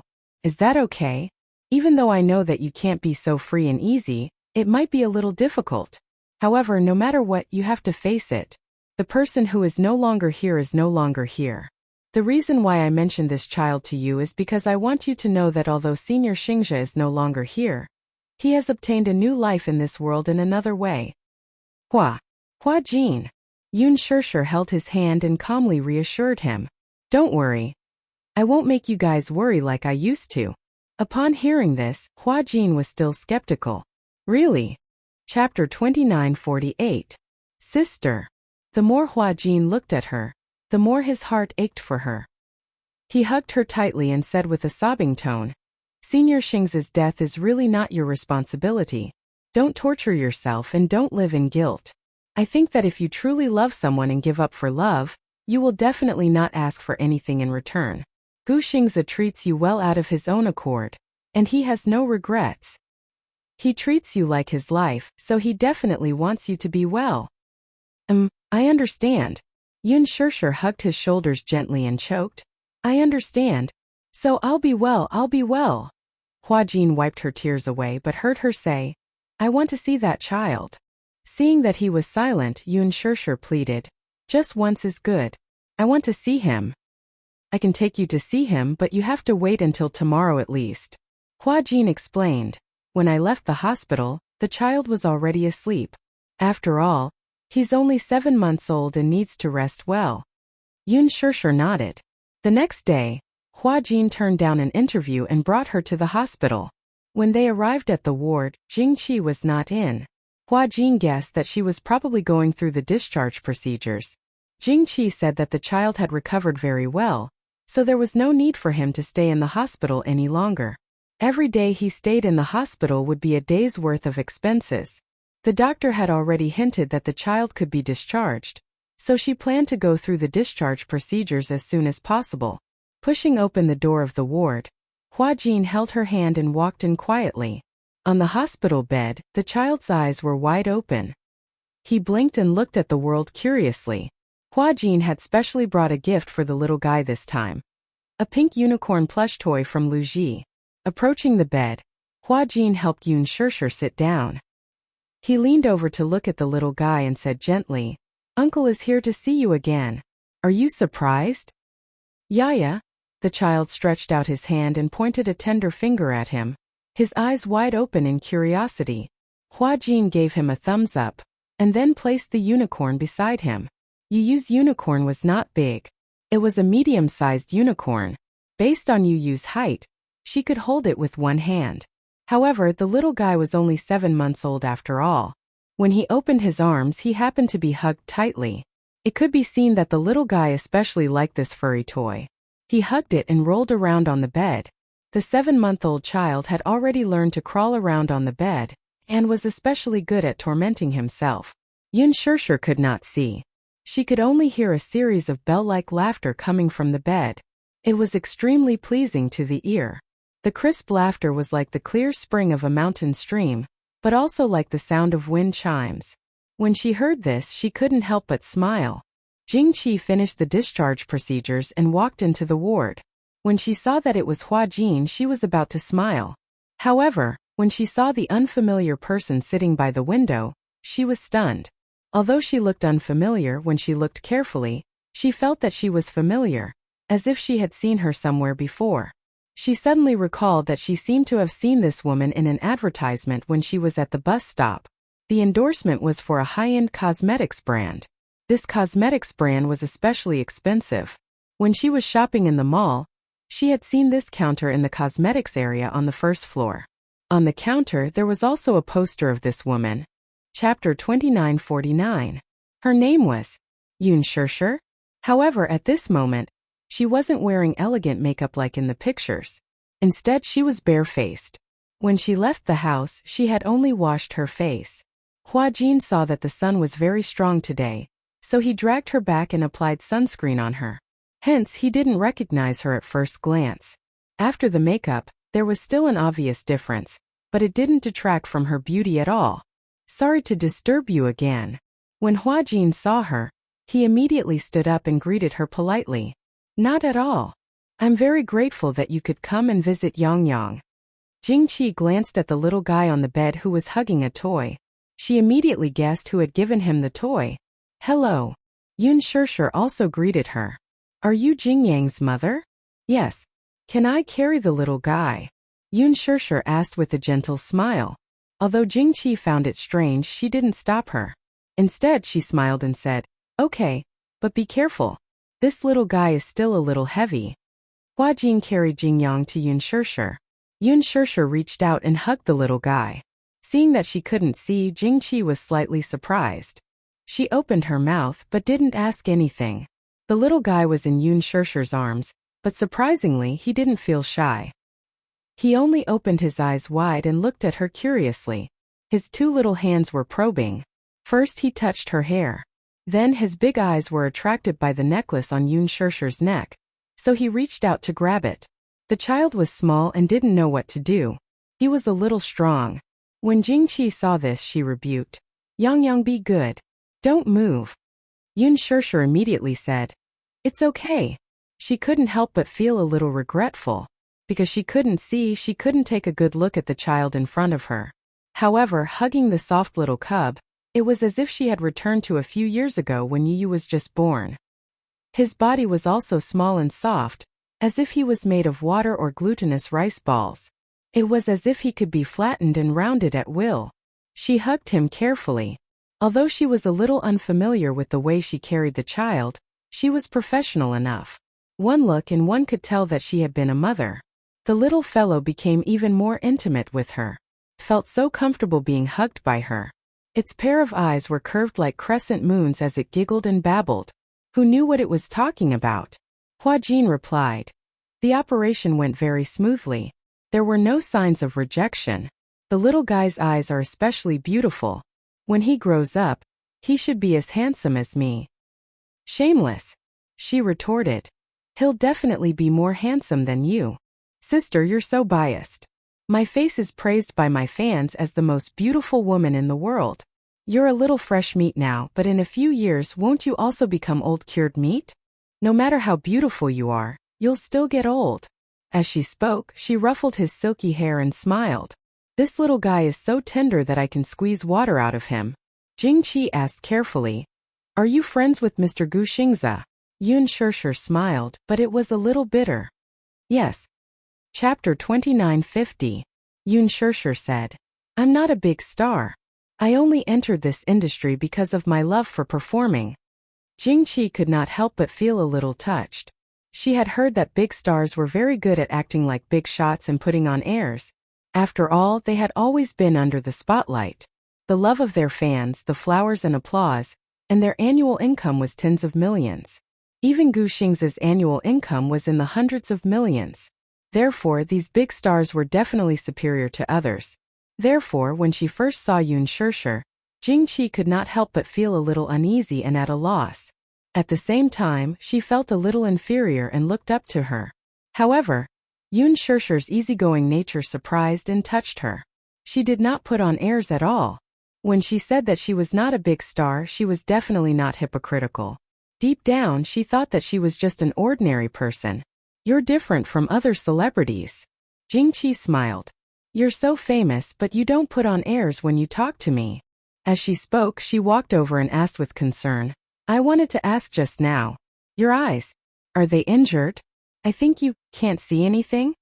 Yun Shirshir said calmly, Yes. My eyes are a little injured and I can't see anything. Is that so? Jingqi furrowed her brows in confusion. She was meticulous and seemed to have thought of something. She asked strangely, Aren't you Gu Xing's friend? Then, when he donated his cornea back then, you could have accepted his cornea as a donor for the transplant. Yun Shirshir did not say anything. Jingqi could not help but ask sensitively, Am I being nosy? I'm sorry. I'm a boorish person and I don't know how to talk. Sometimes it's clearly a sentence of concern, but when it comes out of my mouth it doesn't sound good. It's a little harsh. Don't take it to heart. If I'm being nosy, I won't ask. No, Yun Shirshir said lightly. I can't undergo the surgery now because I'm pregnant. If I undergo the surgery, it won't be good for the fetus. I want to protect the child. Let's put the matter of my eyes aside for now. I see. So that's how it is. She cursed silently in her heart. This beautiful superstar should be very good friends with Gu Xingza. This was because when she saw Yun Shirshir holding the child, the look in her eyes was not just pure love. Instead, it was a kind of pity, pain, and even longing. She clearly couldn't see, but her gaze seemed to be able to see something through the child. Yun Shirshir lovingly hugged Jingyang in her arms, but Jingqi knew in her heart that the longing and heartache on her face was not because of her love for the child. She didn't understand if this was a disguised form of entrusting. She placed her longing for Gu Xingza on this child. Jingqi came back to her senses and said with a smile, Congratulations. You're going to be a mother. Yun Shirshir smiled. Thank you.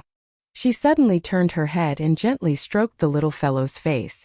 Her eyes inevitably revealed some regret. What a pity. I can't see. Otherwise, I could have taken a good look at what the little fellow looks like. In the future, when your eyes recover and the little fellow grows up, I'll definitely hold his hand and show him to you so that you can have a good look. Chapter 2951. Yun Shirshir smiled when she heard that. Well, that's good too. Jingqi added. Although cornea donors are hard to find, you're different from us. If you have a wide network, you'll have many channels to obtain cornea donors. Yun Shirshir only nodded but didn't say anything. In fact, for the former Wuxia, the Mu Corporation had so many medical industries under its name. It could be said that it controlled a wide range of resources. But it was different now. After Wuxia left, the Mu Corporation completely removed him from the Mu family. What did that mean? Even his name wasn't on the family tree. Therefore, most of the Mu Corporation's medical resources were still in the hands of the Mu Corporation. The Shengyu Corporation was a financial consortium and real estate company. Recently, it had made a bold move into the internet industry and established internet technology. However, the only thing that he was concerned about was the Mu Corporation's medical industry. Wuxia had always been ambitious and coveted the Mu Corporation's medical industry. He wanted to annex it and take it for himself. However, this was not something that could be done in a short period of time. However, Yun Shirshir was optimistic about regaining her sight. No matter what, she would live well. After leaving the hospital, Huajin helped Yun Shirshir into the car. It was not until they got into the car that Huajin heaved a sigh of relief. Why are you sighing? Yun Shirshir laughed at him.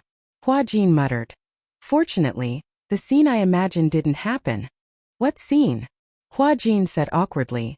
To tell you the truth, I thought that when I brought you to the hospital and imagined you hugging the child, you'd definitely burst into tears. You'd cry so hard that you'd be out of breath and the world would turn dark again.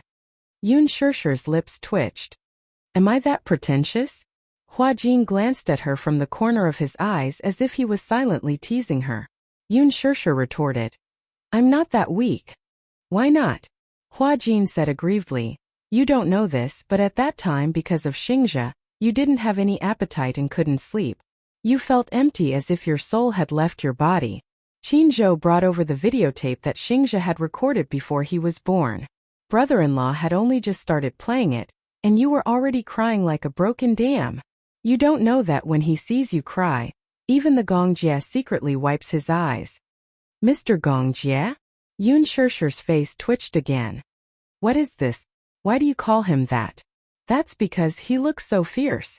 I feel that if I call him by his name, he will be angry, so I always call him Lord Gongjie. Yun Shirshir couldn't help but imagine that Gongjie had his hands on his hips and looked arrogant. She couldn't help but cover her mouth and laugh. Hua Jin grumbled. All right, don't make fun of me. It's my fault for being so afraid of him. In the future, if Xiao Jie bullies you or gives you attitude, I will definitely back you up. Don't. I can't bear the responsibility. When Hua Jin heard this, his face turned pale and he trembled. Yun Shirshir looked confused. Why? She didn't know why, but she felt that Hua Jin had an inexplicable fear and apprehension towards Gongjie. Was it necessary? He made Xiao Jie seem like a demon king. You don't know, right? When he found out that you acknowledged me as your brother, he couldn't stand the sight of me. When? Chapter 2952. When Hua Jin talked about the past, he felt so sad that he wanted to wipe away his tears. When you were asleep, he made things difficult for me. When we ordered takeout together, I could only eat vegetarian food and he only allowed me to eat half a bowl of rice. When I wanted to stay by your side, he chased me away. When I refused to leave, he grabbed me by the collar and asked me to go home. When I washed some clothes for you, he stood by the side and glared at me like a tiger watching its prey. That was unbelievable. Yun Shirshir never knew that Xiao Jie could be so jealous. All right. Don't be afraid of him. She wrapped her arms around his shoulders. Both of them are my favorite younger brothers. I love them both regardless of who they are or who they are. Hua Jin smiled contentedly. Oh, by the way, why don't we eat out tonight? Yu and Xiaoichen went on a spring outing, so they won't be back for dinner. I can't be bothered to prepare dinner. Okay, but you have to inform your brother-in-law first. Hua Jin nodded. Okay, I'll call him now. Mu Yaja received a call from Hua Jin. Hua Jin said that Yun Shirshir rarely went out, so he took her out to walk around and bask in the sun. After that, they settled dinner outside. He was a little worried and asked a lot of questions. Hua Jin comforted him, saying that they had brought enough people with them for this trip, so there was no need to worry about any danger. Mu Yaja was relieved. Come back early. Yes, sir. After Hua Jin hung up the phone, Mu Yaja raised his wrist to look at the time. It was already 4 in the afternoon. He tidied up the table and called Lu Jinyu. After handing over some simple tasks to him, he drove out of the office. Naturally, he did not go home immediately. Instead, he drove to another villa. The villas in Yulong Bay were once developed by the Mu Group. Back then, he had already started to secretly set up his own company. In order to raise funds, he had acquired a few properties and conducted 2 rounds of financing. After the financing, the properties were vacant, and he was not in a hurry to sell them. After all, the value of real estate was very high, and it was also convenient for financing and investment. The reason he'd rushed to Imperial Dragon Bay was none other than because he'd arranged for Yu Na to stay here some time ago. Mu Yaja parked the car in the basement and got out. He walked to a shutter door and pressed the password. The door slowly opened. The villa had a total of 6 floors, and 2 of them were basements. The first basement was the garage, and the second basement was a very large storage warehouse. Yun Na was then settled in the warehouse. The warehouse was temporarily remodeled. A bed and some furnishings were added. A stainless steel cell door was welded to the inside of the door. Usually, there were 5 people taking turns to guard it. When Mu Yaja walked in, Yun Na was tied to the bed. She had just been injected with a sedative. She kept struggling and screaming. Her throat was hoarse from crying at the top of her lungs, as if countless gravel had accumulated in her throat. She changed her clothes every 3 days. Sometimes, the guards were impatient and could not be bothered with her. After being imprisoned for so long, she had almost never taken a shower. Hence, her hair was messy and her face was dirty. On her face, there were bloodstains from her scratches. To prevent her from escaping, her wrists and ankles were handcuffed. Chapter 2953. Yun Na heard the sound of someone walking in and immediately turned her head. However, because she was sedated, her body was weak. This was also related to the fact that she had not eaten for many days. She had been on a hunger strike for 4 days. Therefore, these people who were watching over her tied her to the bed so that they could inject her with a nutrient drip. First, she was still willing to eat some things. After all, her desire to live had won over everything. She did not want to die. Being locked up in such a confined space for a long time with no one to respond to his cries for help, it was very difficult for him to maintain a good mental state. Therefore, Yun Na could not help but feel a little tormented and actually started to go on a hunger strike. After not eating for 4 days, she had lost a lot of weight and was extremely weak. In order to ensure that her life was maintained, they had no choice but to tie her to the bed. When he walked in, the needle was just inserted into her blood vessel. "It's you. It's you." When Yun Na saw him, she started to struggle crazily. Her eyes were bloodshot, so red that it seemed like blood could drip out. Wuxia ignored her struggle. He glanced at his subordinates and questioned, "What's wrong with her?" "Chairman Mu, she refuses to eat. She has been on a hunger strike for a long time." "Hunger strike?" Wuxia laughed coldly. "You're quite capable. Hunger strike? Was she protesting against house arrest?" "Wuxia." Yun Na glared at him with red eyes. Her face was ferocious as she asked aggressively, "What do you want? Now that I'm in your hands, you can kill me or torture me as you wish." "Kill me or torture me as you wish." Wuxia curled his lips mockingly. "What a good as you wish." He paused for a moment and suddenly walked to the front of the bed. He lowered his head and lightly sized her up, the smile in his eyes growing deeper. "However, I won't kill you." "What?" In shock, Yun Na widened her eyes in shock and looked at him in disbelief. Wuxia said, "Don't worry, I won't let you die." Yun Na's expression changed. Won't let her die? Then in the end, Yun Na couldn't figure out what he was up to. This man was extremely black-bellied. Originally, she thought that if she was taken away by him, he would definitely use all kinds of methods to make her suffer so much that she would wish she was dead. He would use all kinds of cruel and crazy methods to torture and humiliate her. However, it didn't happen. He had only imprisoned her in darkness, but he had not done anything to harm her. Why? She caused Yun Shishir to become like that and Gu Xingzi to die. In his eyes, she had committed a heinous crime. He should hate her to the core. But now he was saying that he wanted to keep her alive. In the end, Yun Na could not understand or guess this extremely shrewd man. "What are you trying to do?" she asked warily. "You don't need to know." Wuxia could not be bothered with her. He was only here to check on her condition. Seeing that she wasn't half dead like he had imagined, at least it meant that her will to live was strong enough. "Keep an eye on her," Wuxia instructed again and then turned to leave. Behind him, Yun Na asked hysterically, "What do you want?" "Wuxia, kill me? With your methods, why don't you give me a quick death?" Wuxia stopped in his tracks, and a thick aura of viciousness appeared on his back.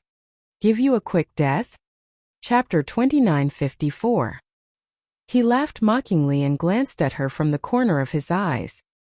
He said coldly, "There's something that I haven't gotten back from you yet. Don't even think about it." Yun Na was stunned when she heard that.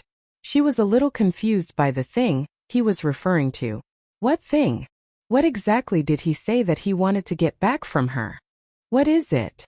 However, Wuxia wasn't in a hurry to respond to her bewilderment. "You don't need to know." His back was facing her, but it was obvious that he didn't want to waste too much time on her. He was only here to check on her condition. Seeing that she was in good condition, he didn't plan to stay any longer. The cell door was locked from the inside. Yun Na looked at his retreating figure in panic and despair. She asked hysterically, "What exactly is it? Tell me.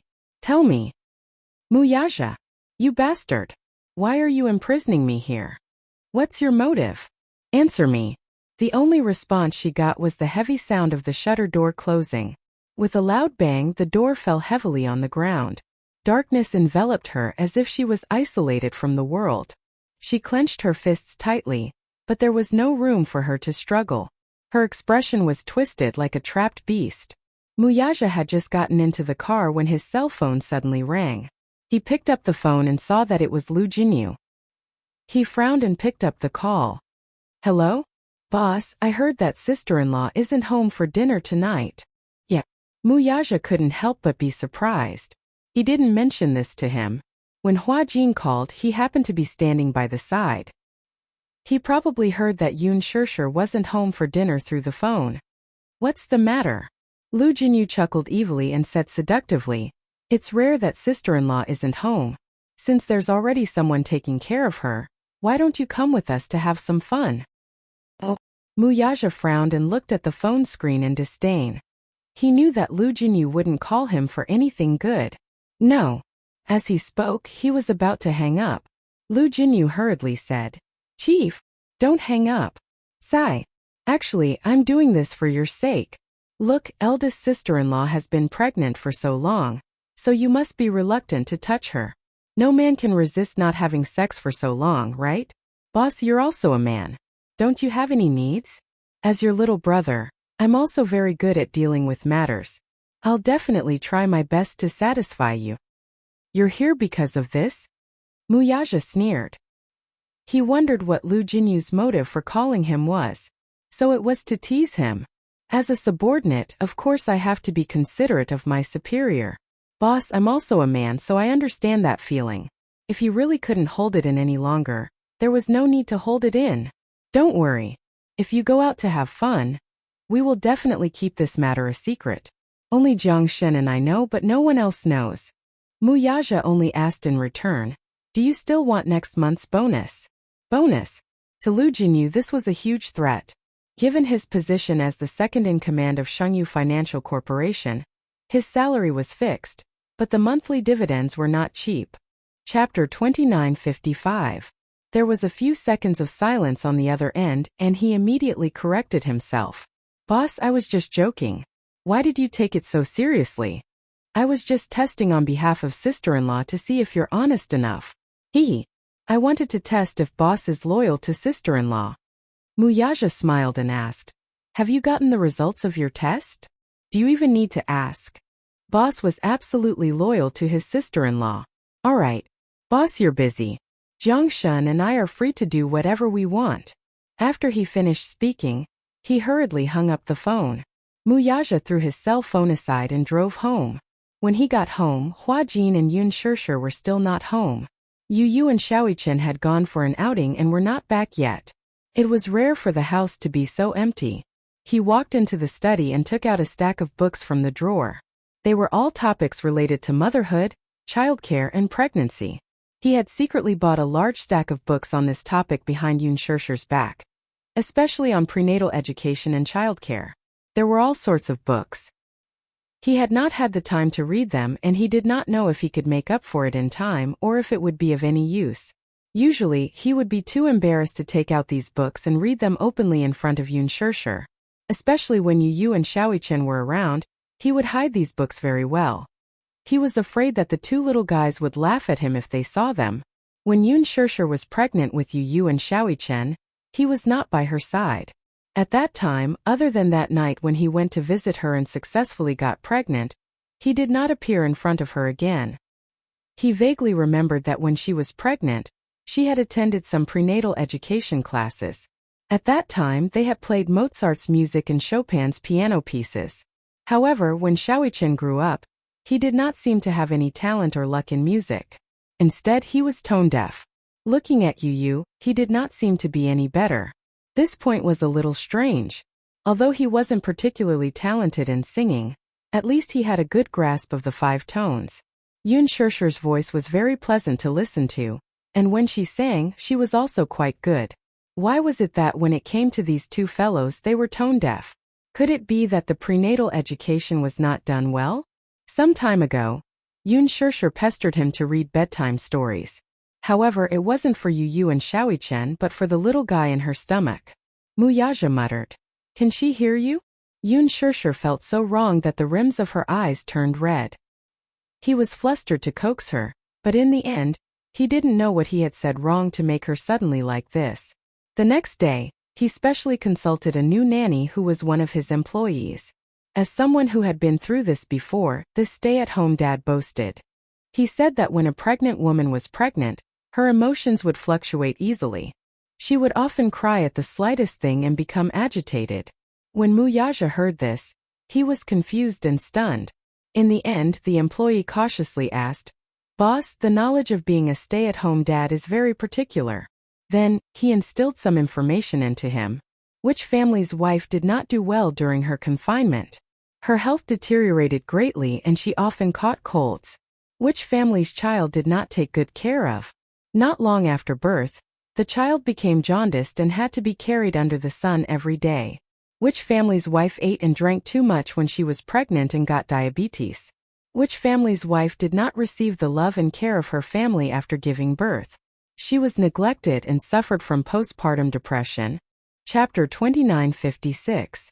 Thus, he was even more certain that he had to study this aspect of knowledge. Before the child was born, he had to study hard so that he wouldn't be flustered when the child came into this world. Wuxia flipped open a page of the book and began to read it seriously. Naturally, he started with the knowledge of pregnancy. She did not know how long she had been looking at it, but she heard Yu Yu's devilish laughter next to her ear. "Daddy, what are you secretly reading?" Wuxia was shocked. He was so focused that he didn't hear Yu Yu's footsteps when the door to the study was pushed open. He slammed the book shut and turned his head. He saw Yu Yu standing by the side with an evil expression, laughing secretly at him. Yu Yu glanced at the spine of the book lightly. She covered her mouth and laughed secretly. "So Daddy is studying about pregnancy. Very good, not bad, not bad." As she said this, the little girl patted him on the shoulder and said seriously, "But why do I feel like you're doing something bad? You look like you're guilty." Wuxia snorted coldly without batting an eyelid. However, his burning ears betrayed him. Yu Yu saw this and laughed even more. "Daddy, there's nothing to be shy about. It's good to study hard. A qualified father starts off as a stay-at-home dad." "Get lost." Wuxia was furious. Yu Yu turned and ran away. Wuxia angrily glanced at his retreating figure. He picked up his teacup and took a sip of tea. However, through the door, she could hear Yu running into the living room and yelling, "Mommy, I'm here. Mommy, I just saw Daddy secretly reading The Complete Knowledge of Pregnancy in the study." Pfft. Wuxia was caught off guard and spat out a mouthful of tea on the book. He didn't have time to wipe the tea stains off before he guiltily hid the book in the drawer. After a while, Yu Yu and Xiaoyichen held Yun Shishir's hand and entered the study. Seeing this, Wuxia glared fiercely at Yu Yu. However, the little boy had a sly smile. He glanced at the table and teased, "Ah, Daddy, you're so fast. You secretly hid the book." Xiaoyichen also teased him. "Daddy, study hard. We're not at home and Daddy didn't go out to play. You're reading obediently at home. Daddy must be trying to learn about pregnancy so that he can be by Mommy's side. Daddy, you're too sneaky's way. You're really unscrupulous in order to please Mommy." The two little lads echoed each other, and Wuxia's face grew increasingly hot. He clenched his fists, cleared his throat sternly, and chided them in a low voice. "Stop fooling around." Yun Shishir pursed her lips and smiled. She asked, "What are you reading?" "Nothing. I just heard you say that you were reading." "I wasn't." Wuxia stood up immediately and walked to her side with a stiff expression. He frowned and said, "Don't listen to the two children. We're not fooling around. Daddy, reading books isn't something to be ashamed of. You're not reading erotic magazines behind Mommy's back." Before Yu Yu could finish speaking, Xiaoyichen tugged at his sleeve curiously. "Yu Yu, what's an erotic magazine?" Yun Shishir choked on her saliva. Wuxia's expression darkened. Chapter 29:57. Yu Yu and Xiaoyichen looked at each other. When Wuxia wasn't paying attention, they secretly made funny faces at him and stuck out their tongues. The two little lads held hands and left. Wuxia was satisfied. He turned around and helped Yun Shishir to the table. The latter asked curiously, "What were you looking at?" "Yu Yu was making a lot of noise just now. I didn't hear it clearly." "No. Nothing. Tell me." The more he tried to hide it, the more curious she was. Her appetite was whetted and she looked like she wouldn't give up until she got to the bottom of it. Muyaja frowned and suddenly thought of something. He opened the drawer, took out one of the books and passed it to her. Yun Shirshir was stunned for a moment. It was just a book that she couldn't see. How could she read the words with her fingers? She didn't know whether to laugh or cry as she hit him. Hey, are you doing this on purpose? Are you bullying me because I can't see? You call this bullying? Muyaja suddenly circled in front of her, grabbed her hands, and inched closer to her suggestively. Then should I show you what real bullying is? Yun Shirshir's face instantly heated up. He held her tightly, not allowing her to retreat. In the darkness before her eyes, suddenly, the man's unique fragrance brushed against her face. In the next second, his hot breath covered her red lips. The man squatted in front of her, pinched her chin and kissed her gently. In the corridor, Yu suddenly thought of something. A sly look flashed across her eyes and she stopped in her tracks. You! Just as Xiaoyi-Chen was puzzled, Yu put up her index finger and shushed her. She tiptoed around and walked towards the door of the study. The two little guys sneaked to the unlatched door, only to see Muyaja kissing Yun Shirshir in the study. They were entangled and reluctant to part with each other. Xiaoyi-Chen was the most shy. She quickly covered her eyes with her hands and didn't dare to look any longer. Yu, on the other hand, was watching with great interest. Xiaoyi-Chen couldn't stand it anymore. She hurriedly pulled him aside and said with a red face, Yu, you're so naughty. How dare you peek at Daddy and Mommy kissing? If Daddy finds out, he's going to be angry. If you and I don't say anything, how will Daddy find out? Yu said matter-of-factly. Daddy was so immersed in kissing that he didn't notice us. Daddy's a little. Little Chen also found it strange. It's said that pregnancy makes a woman stupid for 3 years, but why do I feel that Daddy has become stupid when Mommy is pregnant? Pfft. Yu laughed helplessly. It's not that Daddy has become dumb. It's just that Daddy has become more cautious. He has to double-check everything and consider everything for Mommy's sake no matter what he does. After all, Mommy has a high status outside the family. She's a precious treasure. If Daddy isn't careful, I won't let him off. That's true. Xiaoyi-Chen's heart ached for Muyaja for half a second. Yu wanted to sneak into the study to observe, but Xiaoyi-Chen hurriedly pulled him back. Don't go. Let Daddy and Mommy have some alone time. Let's go have some alone time too. Who wants to have some alone time with you? Yu glanced at him in disdain. I'm not going to hang out with you. As he said this, he snorted arrogantly and turned to enter the bedroom. Xiaoyi-Chen followed behind and shook his head helplessly. His smile was full of doting as an older brother. Chapter 2958. But then again, he was already used to Yu's tsundere nature. He followed her into the bedroom and closed the door. In the study, Yun Shirshir was a little absent-minded. After she couldn't see, her hearing had become shockingly sharp. Hence, she could hear the two little munchkins whispering in the corridor. She couldn't help but fidget and kept pushing away Muyaja's advances. She asked worriedly, Is the child eavesdropping outside? No. Muyaja grabbed her hand and wanted to kiss her again. Yun Shirshir turned her head away and said coquettishly, I heard it. Yu is really naughty. She's always pulling Xiaoyi-Chen to peek at us from outside the door. After all, she has done this before. Don't you know how to discipline her? Is this child someone I can discipline? Muyaja retorted. Not only is she naughty, she's also very smart. You can't discipline her. You, on the other hand. Muyaja changed the topic. Looking down at her face, he smiled and said, My good wife, don't be distracted. As he said that, he pecked the corner of her lips gently and said a little aggrievedly, I haven't had sex for more than a month. Even when we're kissing, you're distracted. After saying that, his handsome brows furrowed slightly, as though he wanted to say something but didn't want to. Yun Shirshir was amused by his aggrieved tone and didn't know whether to laugh or cry. You sound so pitiful. Muyaja said sternly. You don't know how painful it is for a man to be abstinent. Yun Shirshir was speechless. She wasn't a man, so how would she know what abstinence meant for a man? Especially when they slept on the same bed. Every time she laid in his arms and slept peacefully, he would lower his head and look at her peaceful sleeping face. It was as if her skin could be broken by the wind. It was white and flawless. Her elegant eyebrows and dark red lips were everywhere to tempt him. Every time this happened, his lower abdomen tightened, as though he had accumulated a lot of strength. No matter how determined he was, it was as though his rationality was about to be demonized. Previously, many experienced people had told him about this matter. In the first 3 months and the second 3 months of a woman's pregnancy, they couldn't touch her.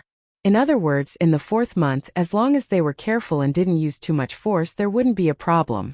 But Wuxia didn't dare to touch her. He always felt that she was too weak to stand up to a gust of wind. That thin and weak body, that bulging belly, and the fact that she was pregnant with a little guy in her belly, was already not easy enough.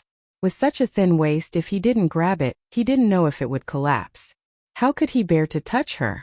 It was already very difficult for her to be pregnant. After all, he had already confirmed that the little guy in her belly was a little princess. He was even more careful and cautious. He was full of anticipation for the arrival of the little princess. In terms of bed matters, he planned to endure it and did not dare to be too indulgent. Hence, Lu Jinyu half-jokingly dragged him out to have some fun. Someone else said, "If you can't do it in bed, there are always other ways to do it." That person inexplicably leaned close to his ear and said, "For example, the mouth can do it too." This person was Jiang Xin. He always came up with a lot of bad ideas. Wuxia glared at him and chased him aside. "How dare you criticize your sister-in-law? You don't want next month's bonus anymore."